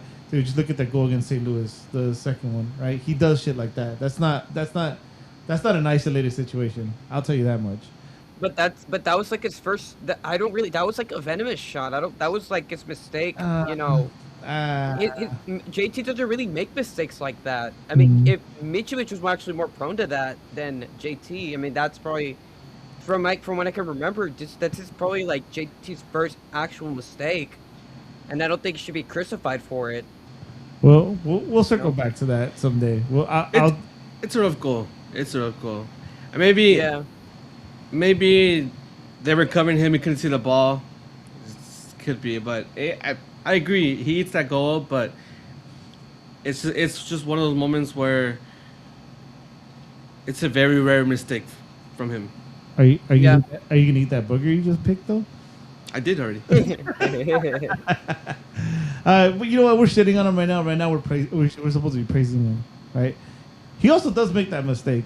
I think that the way he came out was kind of stupid. He should have laid and made himself big, right? But I can't shit on him so much because nothing came up of it. Although they called the PK, he came up big in stopping, Timo Werner. I thought it was it. I thought it was Raps. And if somebody's brave enough to say it, because I'm not gonna say it, go ahead. But Guti had his hand up first. What are you gonna say, Guti? Yeah. I was gonna say that Timo Werner used to play for who? Anyone that played in the Premier League is a bad. Chelsea. No, not them. Who else? Leipzig. Oh, Tottenham. Tottenham. Oh my God. You can take the man out of Tottenham. You can take Tottenham out of a man. There you go. Yeah. Something funny I want to share with you guys. So Abram and I were chit chatting this morning about this match, right? And he says, first of all, he really likes Royce, so he's like, hey, Royce was a joy to watch. But then he said, my dad. Here's what he says. He says, my dad said he saw Royce tell JT which way Timo was going, and he ended up being right. So there you go. You talk about that connection. There you go. That I don't know if you guys, bro. I don't know if you guys saw it, but JT was screaming at Timo the whole time. He's like, Timo. He got in his head, man. But that's awesome. Thank you, Royce. It's that Bundesliga connection, bro. He's German. I know where she's going. Follow my orders. Yeah, typical trick of a goalkeeper. They're gonna take, oh, shoot over here. I know you're gonna shoot over here. Goes the other way. And Yeah. And one thing to add on is that, when the penalty was called, I'm like, in the back of my skull, I'm like, Timo's gonna miss. And like, also, him at Chelsea, because the thing is, Timo Werner, he's kind of like Paint, so like, he is a pace guy, but when it comes to like actually finishing, he's not the greatest finisher. And that's why he's had an okay career so far. Yeah. Oh, it was a poor take. I said it. Oh. And who is this Eduardo Campos guy? I don't know. We need to get him on. We need to get him on the pod. He nah, read, get him out. He read my mind. He read my Is mind. he the great Americano? I didn't want to. Oh man, that's my new alter ego, the great Eduardo Cano. It just came to me, Edgar. Thanks, dude. Thanks for that. Hey. Yeah, no. It was nice, right? Hopefully that you can take this momentum to end the game in a moment like that, where all is like dark and just like Galaxy World, and to have that big crowd still. Shout out to the Galaxy fans that went out to San Jose, and to have in other seasons maybe a point isn't something to celebrate, but in this kind of season, definitely a point like that is something to celebrate. So hopefully they can carry this momentum, right? August 1st, Dallas, beatable opponent at home. At home. We're not good at home either. No, I know. That's the worst part. But should be a beatable opponent, right? At home. But the thing is, they have Pitar Musa. Pitar Musa. He's a killer, dude. He's at 9, right? He scored in the World Cup, man. He's a England. beast. Against England, mate. Bro. And the thing is, we drew 2-2 against them before the World Cup break. We were actually better at the time, so I don't know how we're gonna look. But yeah. I did want to touch on the San Jose match overall. I think the penalty save pretty much overshadowed the match itself, because had we have not been in that situation where we were going to lose the game, what would we have thought of this match? We would have been, we would have mentioned that it was our winless in 4, that we could have won this game. We were in a situation where we could have won this game multiple times, even after they equalized. And just because we were in that situation where we were going to go home with no points is where we actually saw this game favorably. So, but overall, this game, it was negative because we missed a lot. We had the more dangerous opportunities despite having less possession, but that penalty save really made it seem like it was a great match, but in reality, it wasn't. It wasn't a good match. Yeah, but you know what else shadows it too, though? It's the way the whole season's gone. Exactly. This is a good match for us in comparison to what 2026 has been. Right? Yeah, so I agree. It's not just the penalty save. It's not just taking a tie. It's 2026 in an entirety that kind of, shadows the poor game and the opportunity missed. I see Edgar nodding his head, but yeah, I mean that's what I think it is, and I need to stay off the internet because that shit makes me mad. That there's that. The only thing I'm gonna say is this game was winnable, especially with the opportunities that Payne still had. We should have won this game. This was an opportunity we could have won this game 3-1. Oh man, no, he's right, but it's frustrating because, like I said, I expected Galaxy to get smashed in this game because just of the recurring theme of what we've been seeing since the World Cup break. But like I said earlier as well, Securus is missing, Preston Judd is missing, but this is still Bruce Arena, right? And the Earthquakes are one of the better teams in the league, even though they're kind of going through a rough part right now. So to end up with that 1-1 draw, I think the thing that I take from this more than anything, because Eddie knows this because he's been around the block a few times as well, like we said earlier. How many times, Eddie, has this fucking team done that whole Goonies bullshit where like at the death they come back and win games against the Galaxy, especially at Stanford Stadium. Oh my God! I'm like, no. I was even tweeting about it. I was like, and in the group chat, I was like, oh no, they're gonna do it again, the Goonies thing, and but no. Yeah. That's, For some reason, like I said, the earthquakes, especially in recent years, just cannot beat the LA Galaxy, and then they did it to themselves. But we didn't give them the Goonies this time around, so screw them. And well, we'll face them again in a few weeks and see how that works out for At us. home. Fuck. and no, and the thing is, what worries me more is that this was an incomplete San Jose team. They didn't have everybody. I think once we face them at the digs, they're gonna have a complete squad. They're gonna have Joe. They're gonna have everybody else ready to go. And I think it's not gonna be. If the 1-1 draw is the best that we can do, that is not a good sign. It's not a good sign at all. Yeah, in a game like this, definitely not. Edgar, we got a couple for you. Oh, actually, this one is for. We'll give this to somebody else. Well, like, I don't know how you even can answer this, but we'll give this to Brandon or Kruti. Where's that? Where's that? Yeah. Adam, thank you for the $2. Oh my days. He's like the pod MVP, Adam, over here. Oh yeah, that. Yes. Yeah. What do you guys think a new DP will be announced? And we can run with this, right? We can run with this because these are.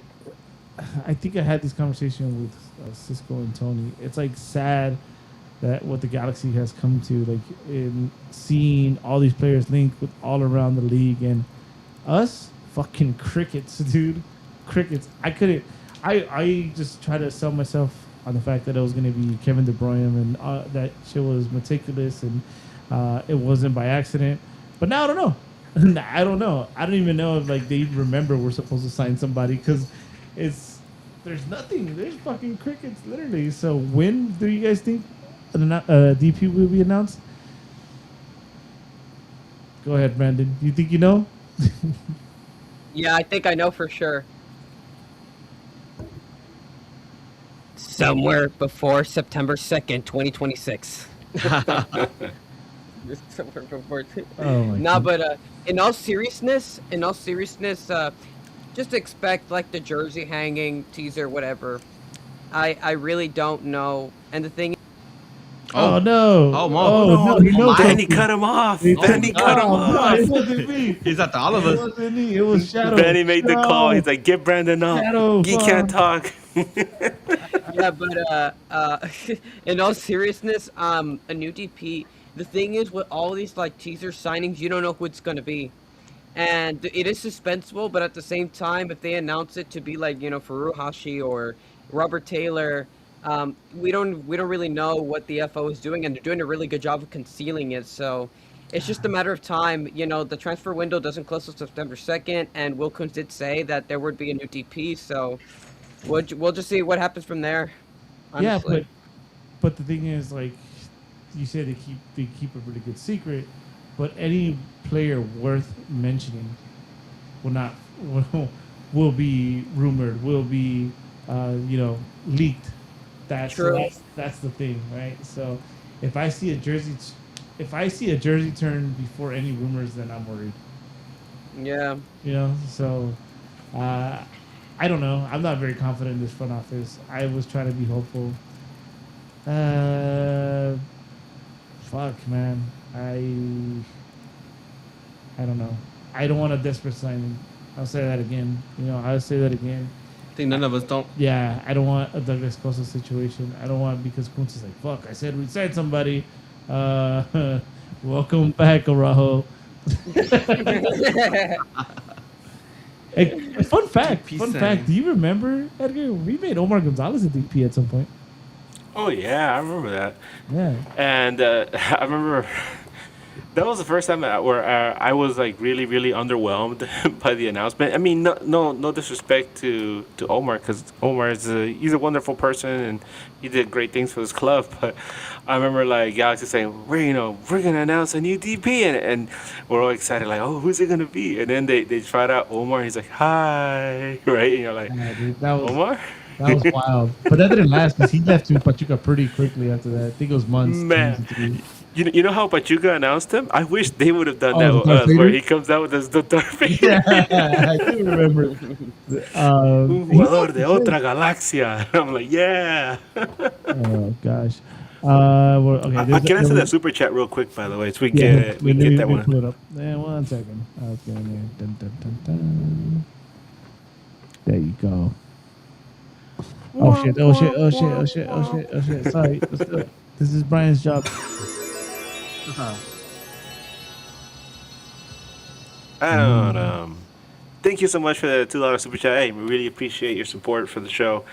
Um, yeah, good question, Dallas. Who did the Dallas FC Dallas sell their goalkeeper to? Martin Paz, who's I mean, this guy was one of the best goalkeepers in MLS. Now here, check it out. This is where it ended up going. 3.5 year contract with Ajax in the Eredivisie in Netherlands. Of course, the guy showed his, he's got the talent. He was too good for MLS. Ended up going to one of the better teams in Europe. No surprise, right, guys? Martin Paz, Yeah. FC Dallas to Ajax. Damn. And Dallas had a good goalkeeper. Oh, Daniel. Dallas is a breeding ground for for players for talent, dude. I don't know what they're feeding the kids down there, but definitely. Interesting. Sidetrack. Did you hear about freaking Busio? Do you remember Busio? Gianluca Busio. Yeah, he's gonna captain next year. I saw This that. season. Crazy, right? But then we took Roldan to the World Cup. Fuck. Crazy. I kind of like this question real quick, and I'll bring it up because we're getting close towards the end. Because Edgar missed this part, right? Would you make anyone in the league a DP? I would have taken Berhalter at 2 mil and made him a DP. Yeah. I would have That done dude's it. gonna go places. He Yeah. reminds me, I mean, not to that level, but he kind of reminds me of the same drive and attitude that we saw with Alfonso Davies. And it's funny because they both came from Vancouver. Um, but, my God, yeah, that guy's going to be a big deal. And hopefully, we get to see him have a bigger role with the U.S. national team because some of the players they have there now are pretty drab and boring. Also could have taken Kuipers. Yeah, Ugo Kuipers. Oh, Oh my God! Imagine if Chicago would have kept him. Oh my God! would have been amazing. Imagine if we It wouldn't have would've been signed Klaus and we amazing. could have just swooped Kuipers. Oh, Keep in mind, this guy was the top scorer of the league this year. Yeah, that sucks. yeah. That would have been a You know what? It would have been a Perfect. reverse McGee. Remember that we traded McGee and he ended up winning the MVP. Yeah. They would have traded Kuipers back and he would have won the MVP with us. But nah. Welcome to Galaxylandia. All right, guys, getting a little late. Let's wrap up this San Jose. Oh, game. hold on. What? Well, after we wrap up the game, I do want to share about my experience in Gillette because that was something else, Oh man. my God! All right, Go on. all right. We'll let you. Once us three log off, we'll let you have it. No, I'm kidding. I'm kidding. So let's wrap this game up. Let's start doing some awards. Geo Award. We're not gonna do the San Jose game. The Geo Award, guys. there's no Marky's a little bitch award. The LB Award. The MDLB. The BJLB award, right? Oh my God, the BJLB. I don't know. I don't have any BJs here. I kind of struggling with the Geo Award, so I'm not gonna go first. Anybody want to go first? The Geo award. I got you. I'll go first. All right, dale. Do I gotta say it? Yeah. His name is Elijah Winder. If The he's minute you put him in, he loses his man, and we get scored on. you know what? We failed to talk about that, and I'm not gonna put it on him because I think it should have been a handball, and that's an unnatural deflection.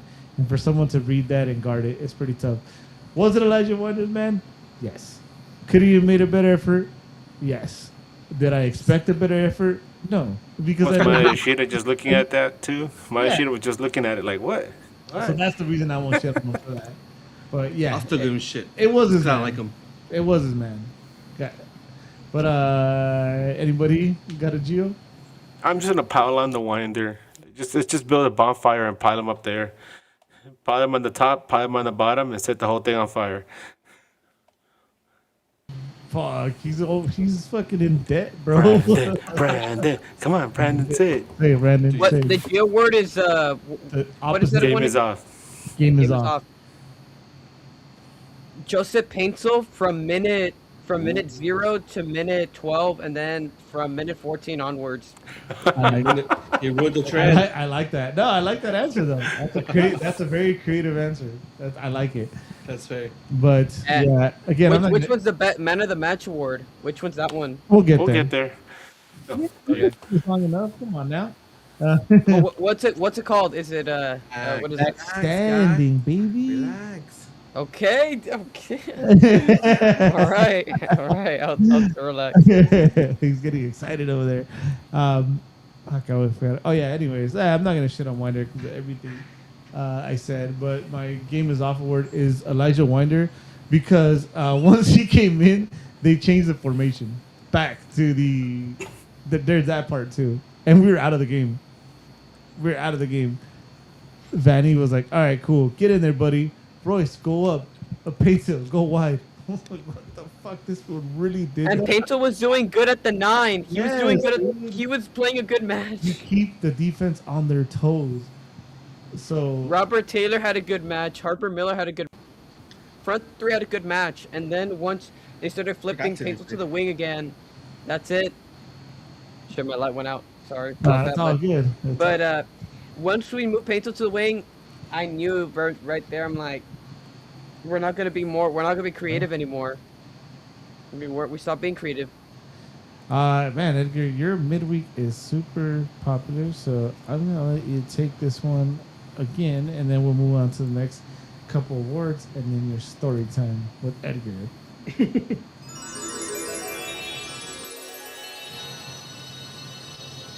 $5, damn. Wow. Thank you so much, Adam. Patient. That'll be enough for I don't know what buys anymore these days. Maybe to keep Brandon's light on longer. maybe some Wrigley's spearmint gum or something.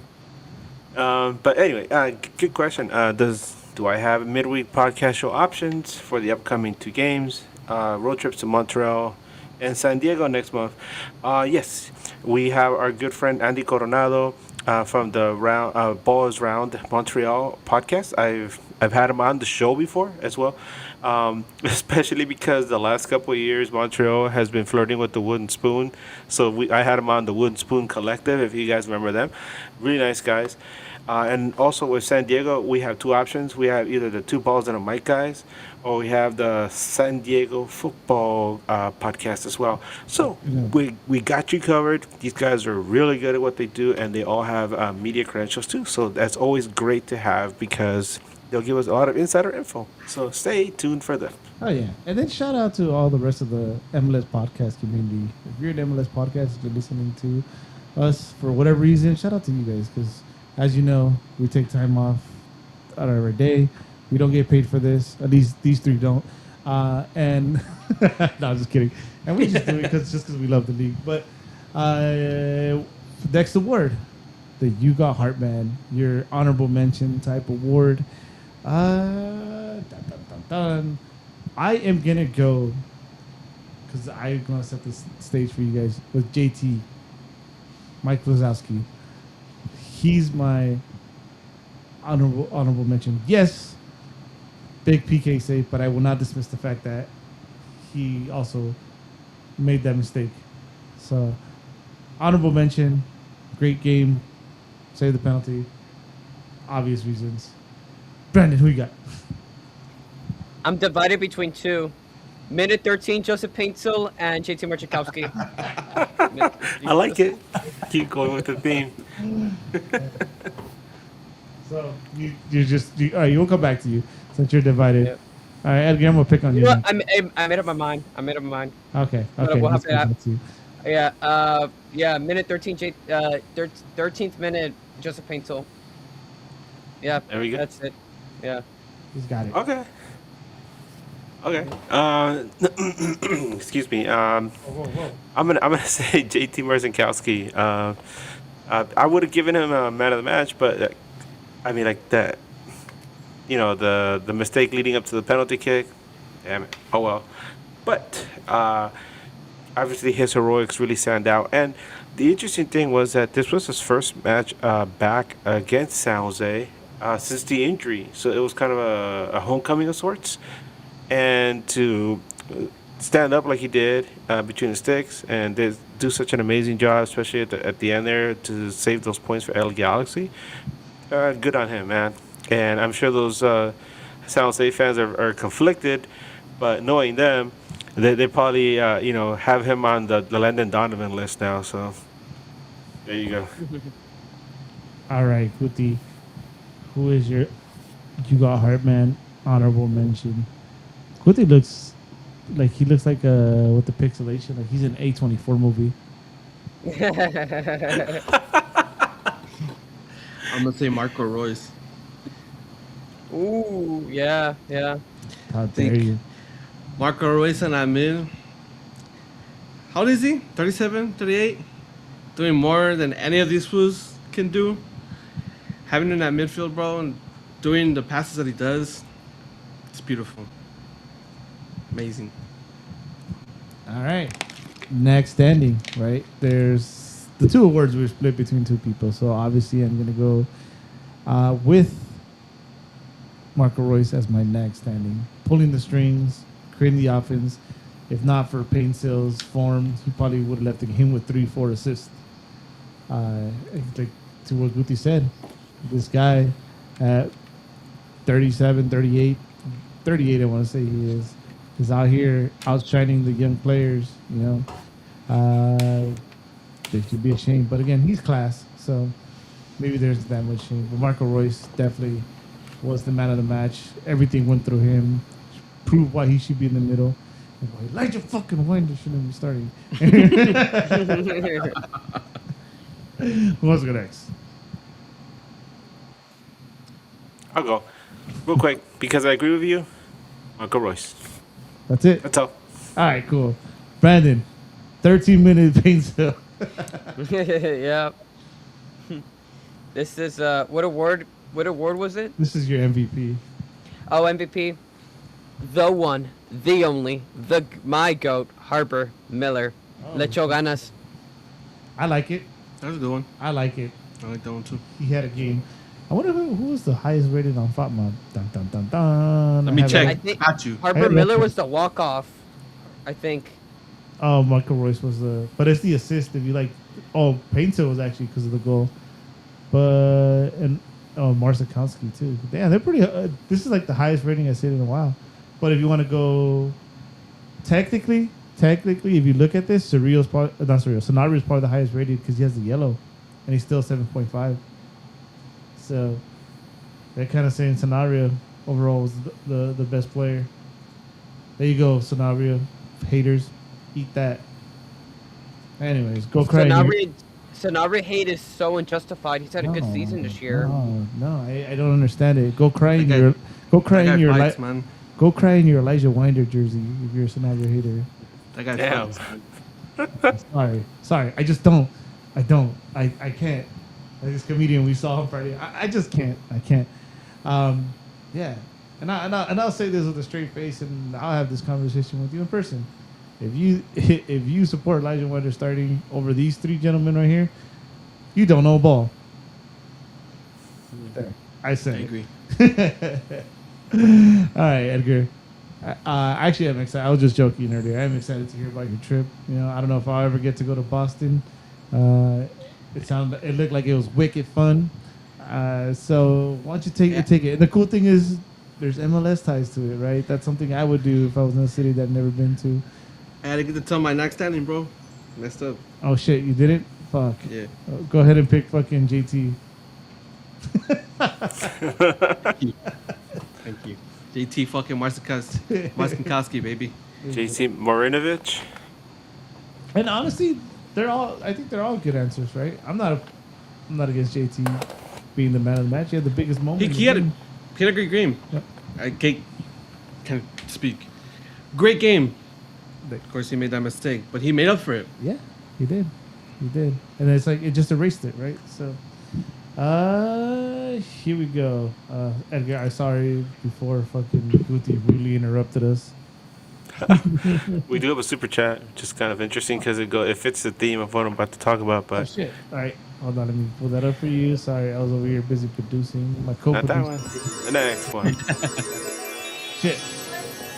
Oh shit. Thank you, Bryant. Yeah. See, this is what happens if Brian doesn't show up. You got me here fighting with my girl and shit. You have her. You should have her producing, dude. She's been helping. There you go. Yes. Adam, thank you so much for the $2 super chat, and thank you, Nicole, for helping keep things running in the background. Edgar, did you see get to see Fagundes at Gillette? Yes, I did, but he was on the bench. I saw him, doing his little warm ups. I yelled at him once. He didn't look at me because I think he still he saw the Galaxy jersey and he felt a little bit ashamed. But I did see some people wearing Fagundes jerseys at the stadium.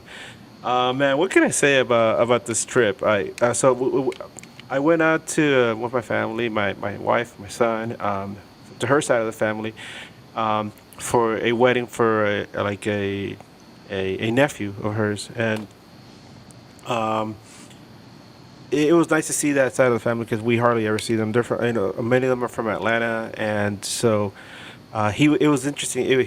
We're from Nicaragua, and he was marrying into an Irish family, and so it was a Nicaraguan Irish wedding, and the amount of drinking that went down at that wedding was insane.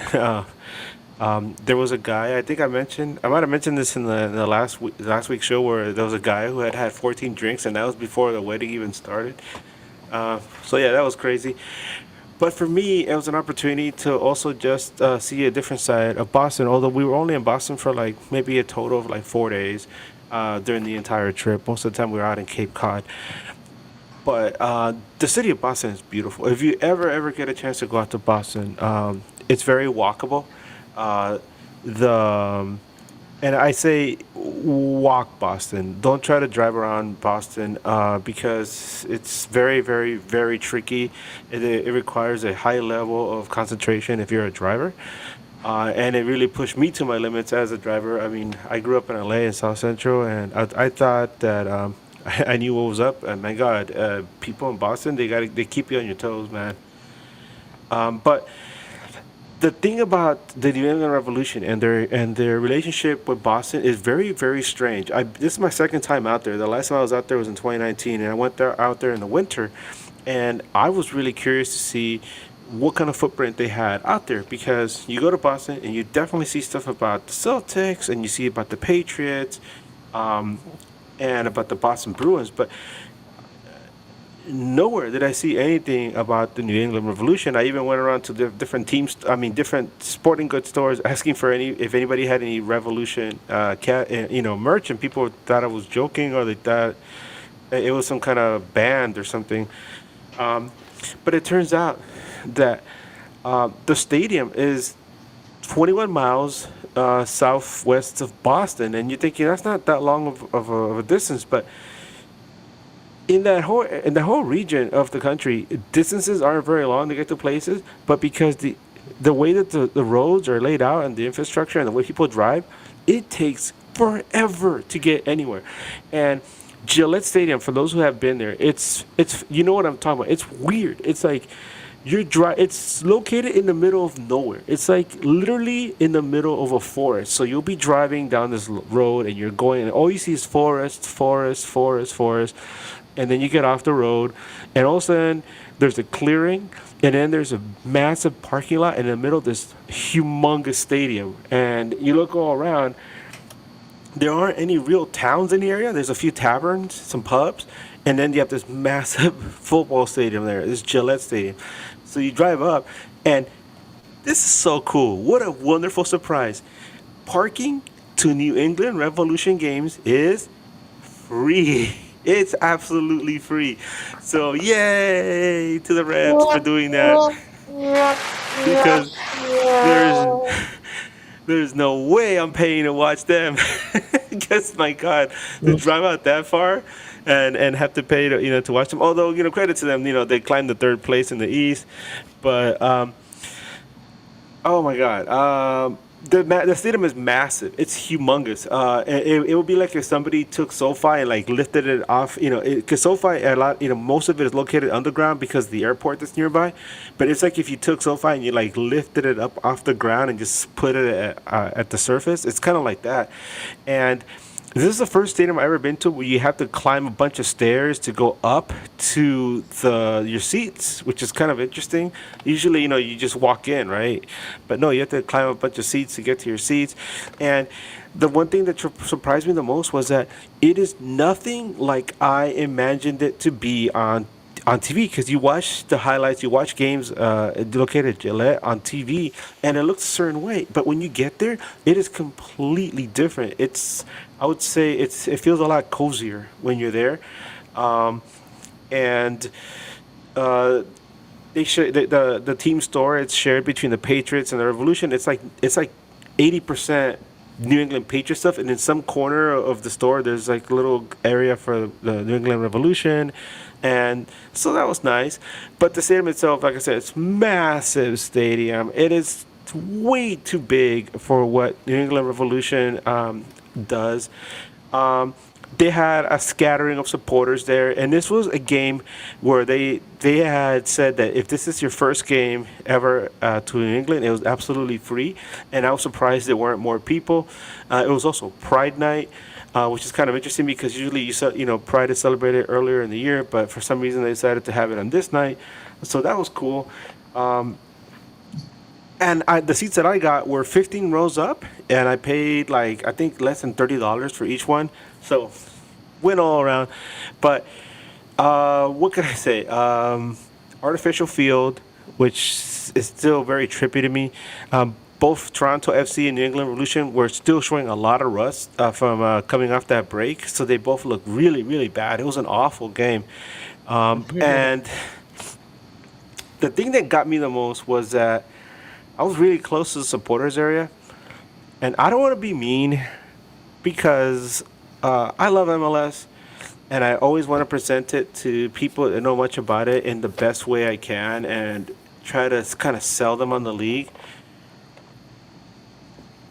But the chants and the songs I kept hearing from that section, that was horrible, man. It was like I've heard better chants at a high school game, or AYSO. I mean, I don't know if they didn't have the correct capo out that day, but that dude's voice was like nails on a chalkboard, and the songs they were doing for a team, and they kept saying that in their chants. We're one of the original from '96 and stuff like that, and then, for a team that's been around for that long, and that is their list of chants and songs.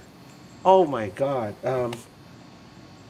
Very, very cringy. I had a video that I took of it. I wish we could have shared it. I don't know if you guys, Eddie, I don't know if you have access to it.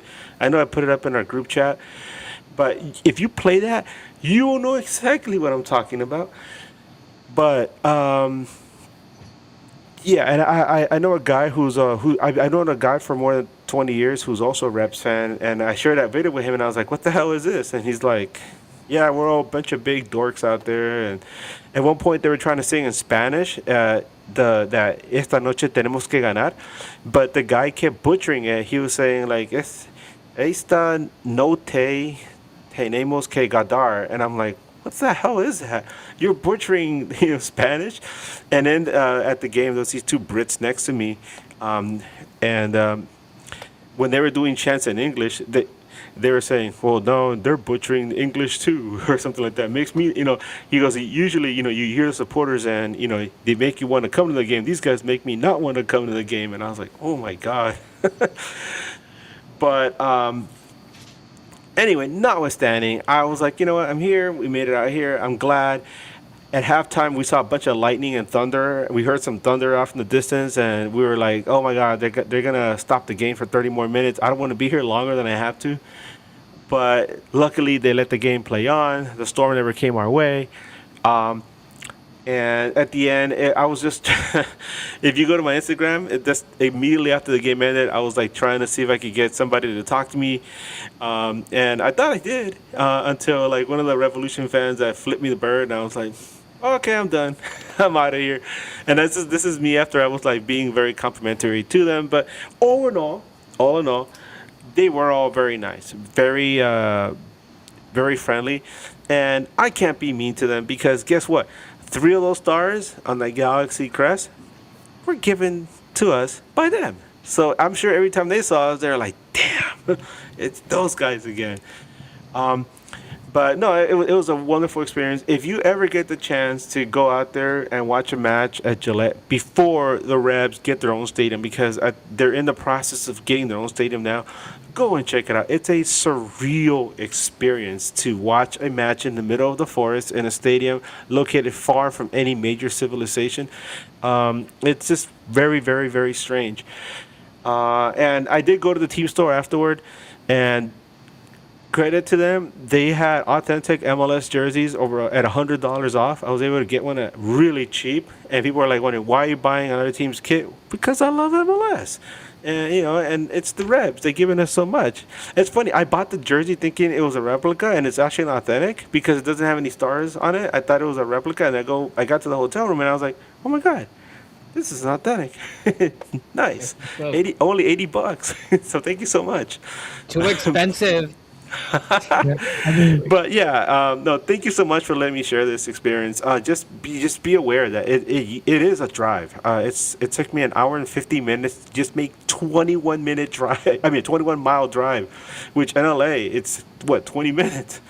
Um, but heading back home, it took me an hour and 45 minutes. So that was bad. But other than that, if you ever get a chance, like Eddie said, when are you going to be in Boston? If you do get the chance to, and it's MLS season, go out and support because that team needs as much support as possible. Robert Kraft, he keeps them around as an owner, right? But they deserve somebody who's gonna devote a lot more to them than he does. It's kind of like the situation with Kroenke and the Rapids, except that Kraft does just enough, I guess, to give them a home. But they're so far away from anywhere. Uh, Gillette Stadium, by the way, is located halfway between Boston and the city of Providence, which is in Rhode Island. So it makes me wonder if they pull any fans from Providence or from Boston, or if they're so far away from either city that they just can't really establish a foothold in that area. So they're in a weird situation. They're kind of like in limbo. But other than that, hey, you know what? I had experience. I can check that one off. I went to Gillette, and hopefully next time if I have another trip, I can share my experiences again. So thank you so much for anyone that's still listening. This is Nag After Dark, and now we go back to our main host, hey, Eddie. back to me. Any questions? That was cool, man. I mean, It's yeah, called I the do New have- England Revolution for a reason, not the Boston Revolution. yeah. Okay. True. Yeah. I have a question. Oh yeah. One last thing. Oh my god. Walking around all Boston? No, because I was looking for this. A lot of World Cup stuff on almost every single pub. I saw all the Scotland stickers from Scotland everywhere. Tartan Army stuff everywhere. Nowhere, and I mean absolutely nowhere walking through Boston did I see any New England Revolution stuff at all. Damn, that's rough. That is definitely rough. I mean, you can say that about LA too, to be quite honest. But well, 'cause we're drowned by like the Dodgers and the Lakers. By the way, Dodger fans, it's not a good look. I'll just say that right now. Yeah, we don't have to talk about it. I do have a question though. I'm always interested in the concessions. Did you have a chance to go check it out? Like just Yeah. like the way it is. Like for example, like Seattle, not necessarily what they sell, but the fact that everyone watches the game and it's empty every time you go to the concessions and it's such an enormous stadium. I think it's awesome. But so what did you see, Edgar? What did they have? How was the vibe? Well, Was anybody at NAC? no, they had some.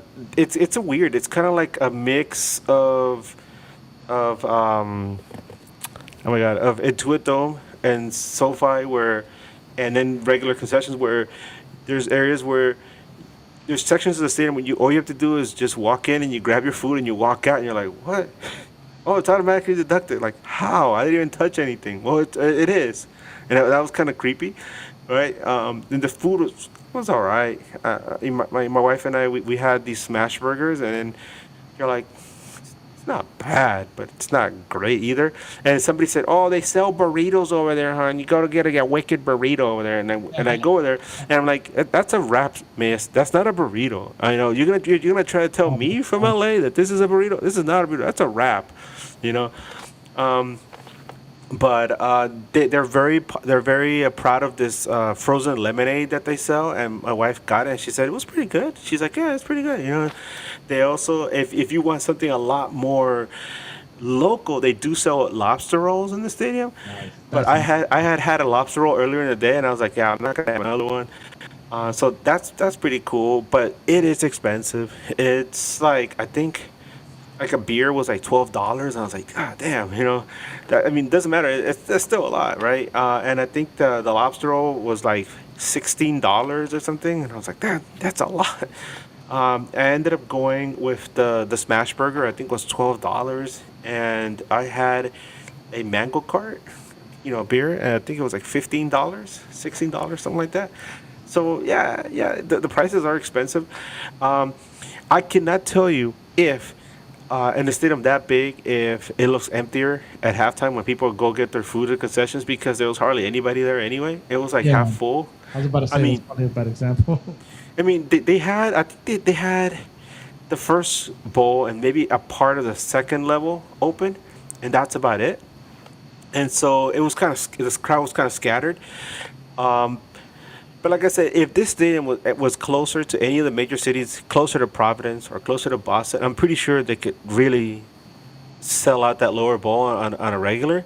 But it's so distant from anywhere. Um, it fascinates me. But then again, people saying, well, they fill it out for the New England Patriots games. Well, they only play 8 games a year, right? And so if you're gonna pay that much to go see a Patriots game, and you can only, you're convinced to go out there and watch them 8 times a year. Maybe if they go to the playoffs, right? You're okay making that drive, but MLS season is a lot longer. And to make that drive consistently, it would be like if, our good friend Rocio, who drives all the way from the high desert down to LA to watch a game, it'd be like if you're making that drive on a weekly basis, just like her, but, to see the Rebs play instead of the Galaxy. So, That makes sense. Yeah, Yeah. but hopefully they figure something out. Like you said, I mean, the past dude, even if it's only like a few games compared to New England, it's a very very poor crowd. Like let's be honest that they get. So I would believe that if at least 1 or 2 games they filled up most of the stadium, but there's more than just location. But cool, man, it's dope that you got to get that experience. I love traveling. I love traveling within the U.S. and a big part of my traveling is the stadiums. Right, when I go somewhere, is for me and Guti, well, he's becoming a basketball fan now. Went to watch the fucking Jazz just because we were in Utah. nice. Delta Yeah. Center's cool, huh? Yeah, it's cool. It was fun. Yeah. I ended up buying ice cream there. I don't know. I think they had a very, very basic concessions like They, hot they dogs. have the most basic concessions. They even have that water stand. When you walk by, all they sell is water. And you're like, Yeah. what? Yeah, I don't know. Hey, I don't know what's going on in Utah. It was so good that the shot clock failed them, bro. Oh yeah. Oh yeah. The shot clock had a malfunction. There's a delay. Crazy. But anyways, we're running here late. Appreciate everyone who stayed on with us super late here on this definitely Nag After Dark. Literally runtime is 2 hours and 11 minutes.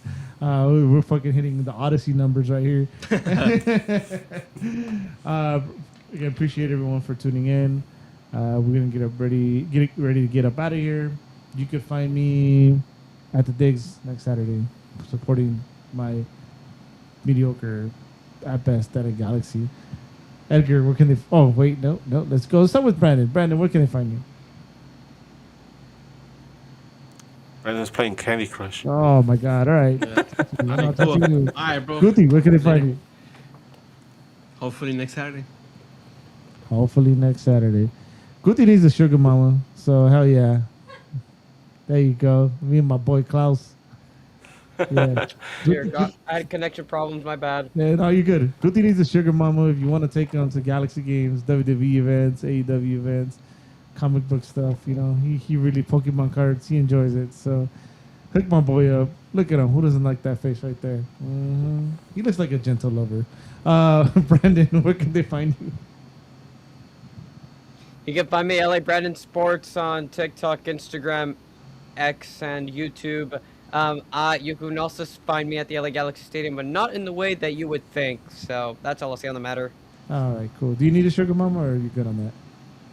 I'm good, thank you. Okay, cool. Just making sure. I was shouting out my boy. Yeah. I know Edgar's good, but Edgar, take us home. Where can they find you?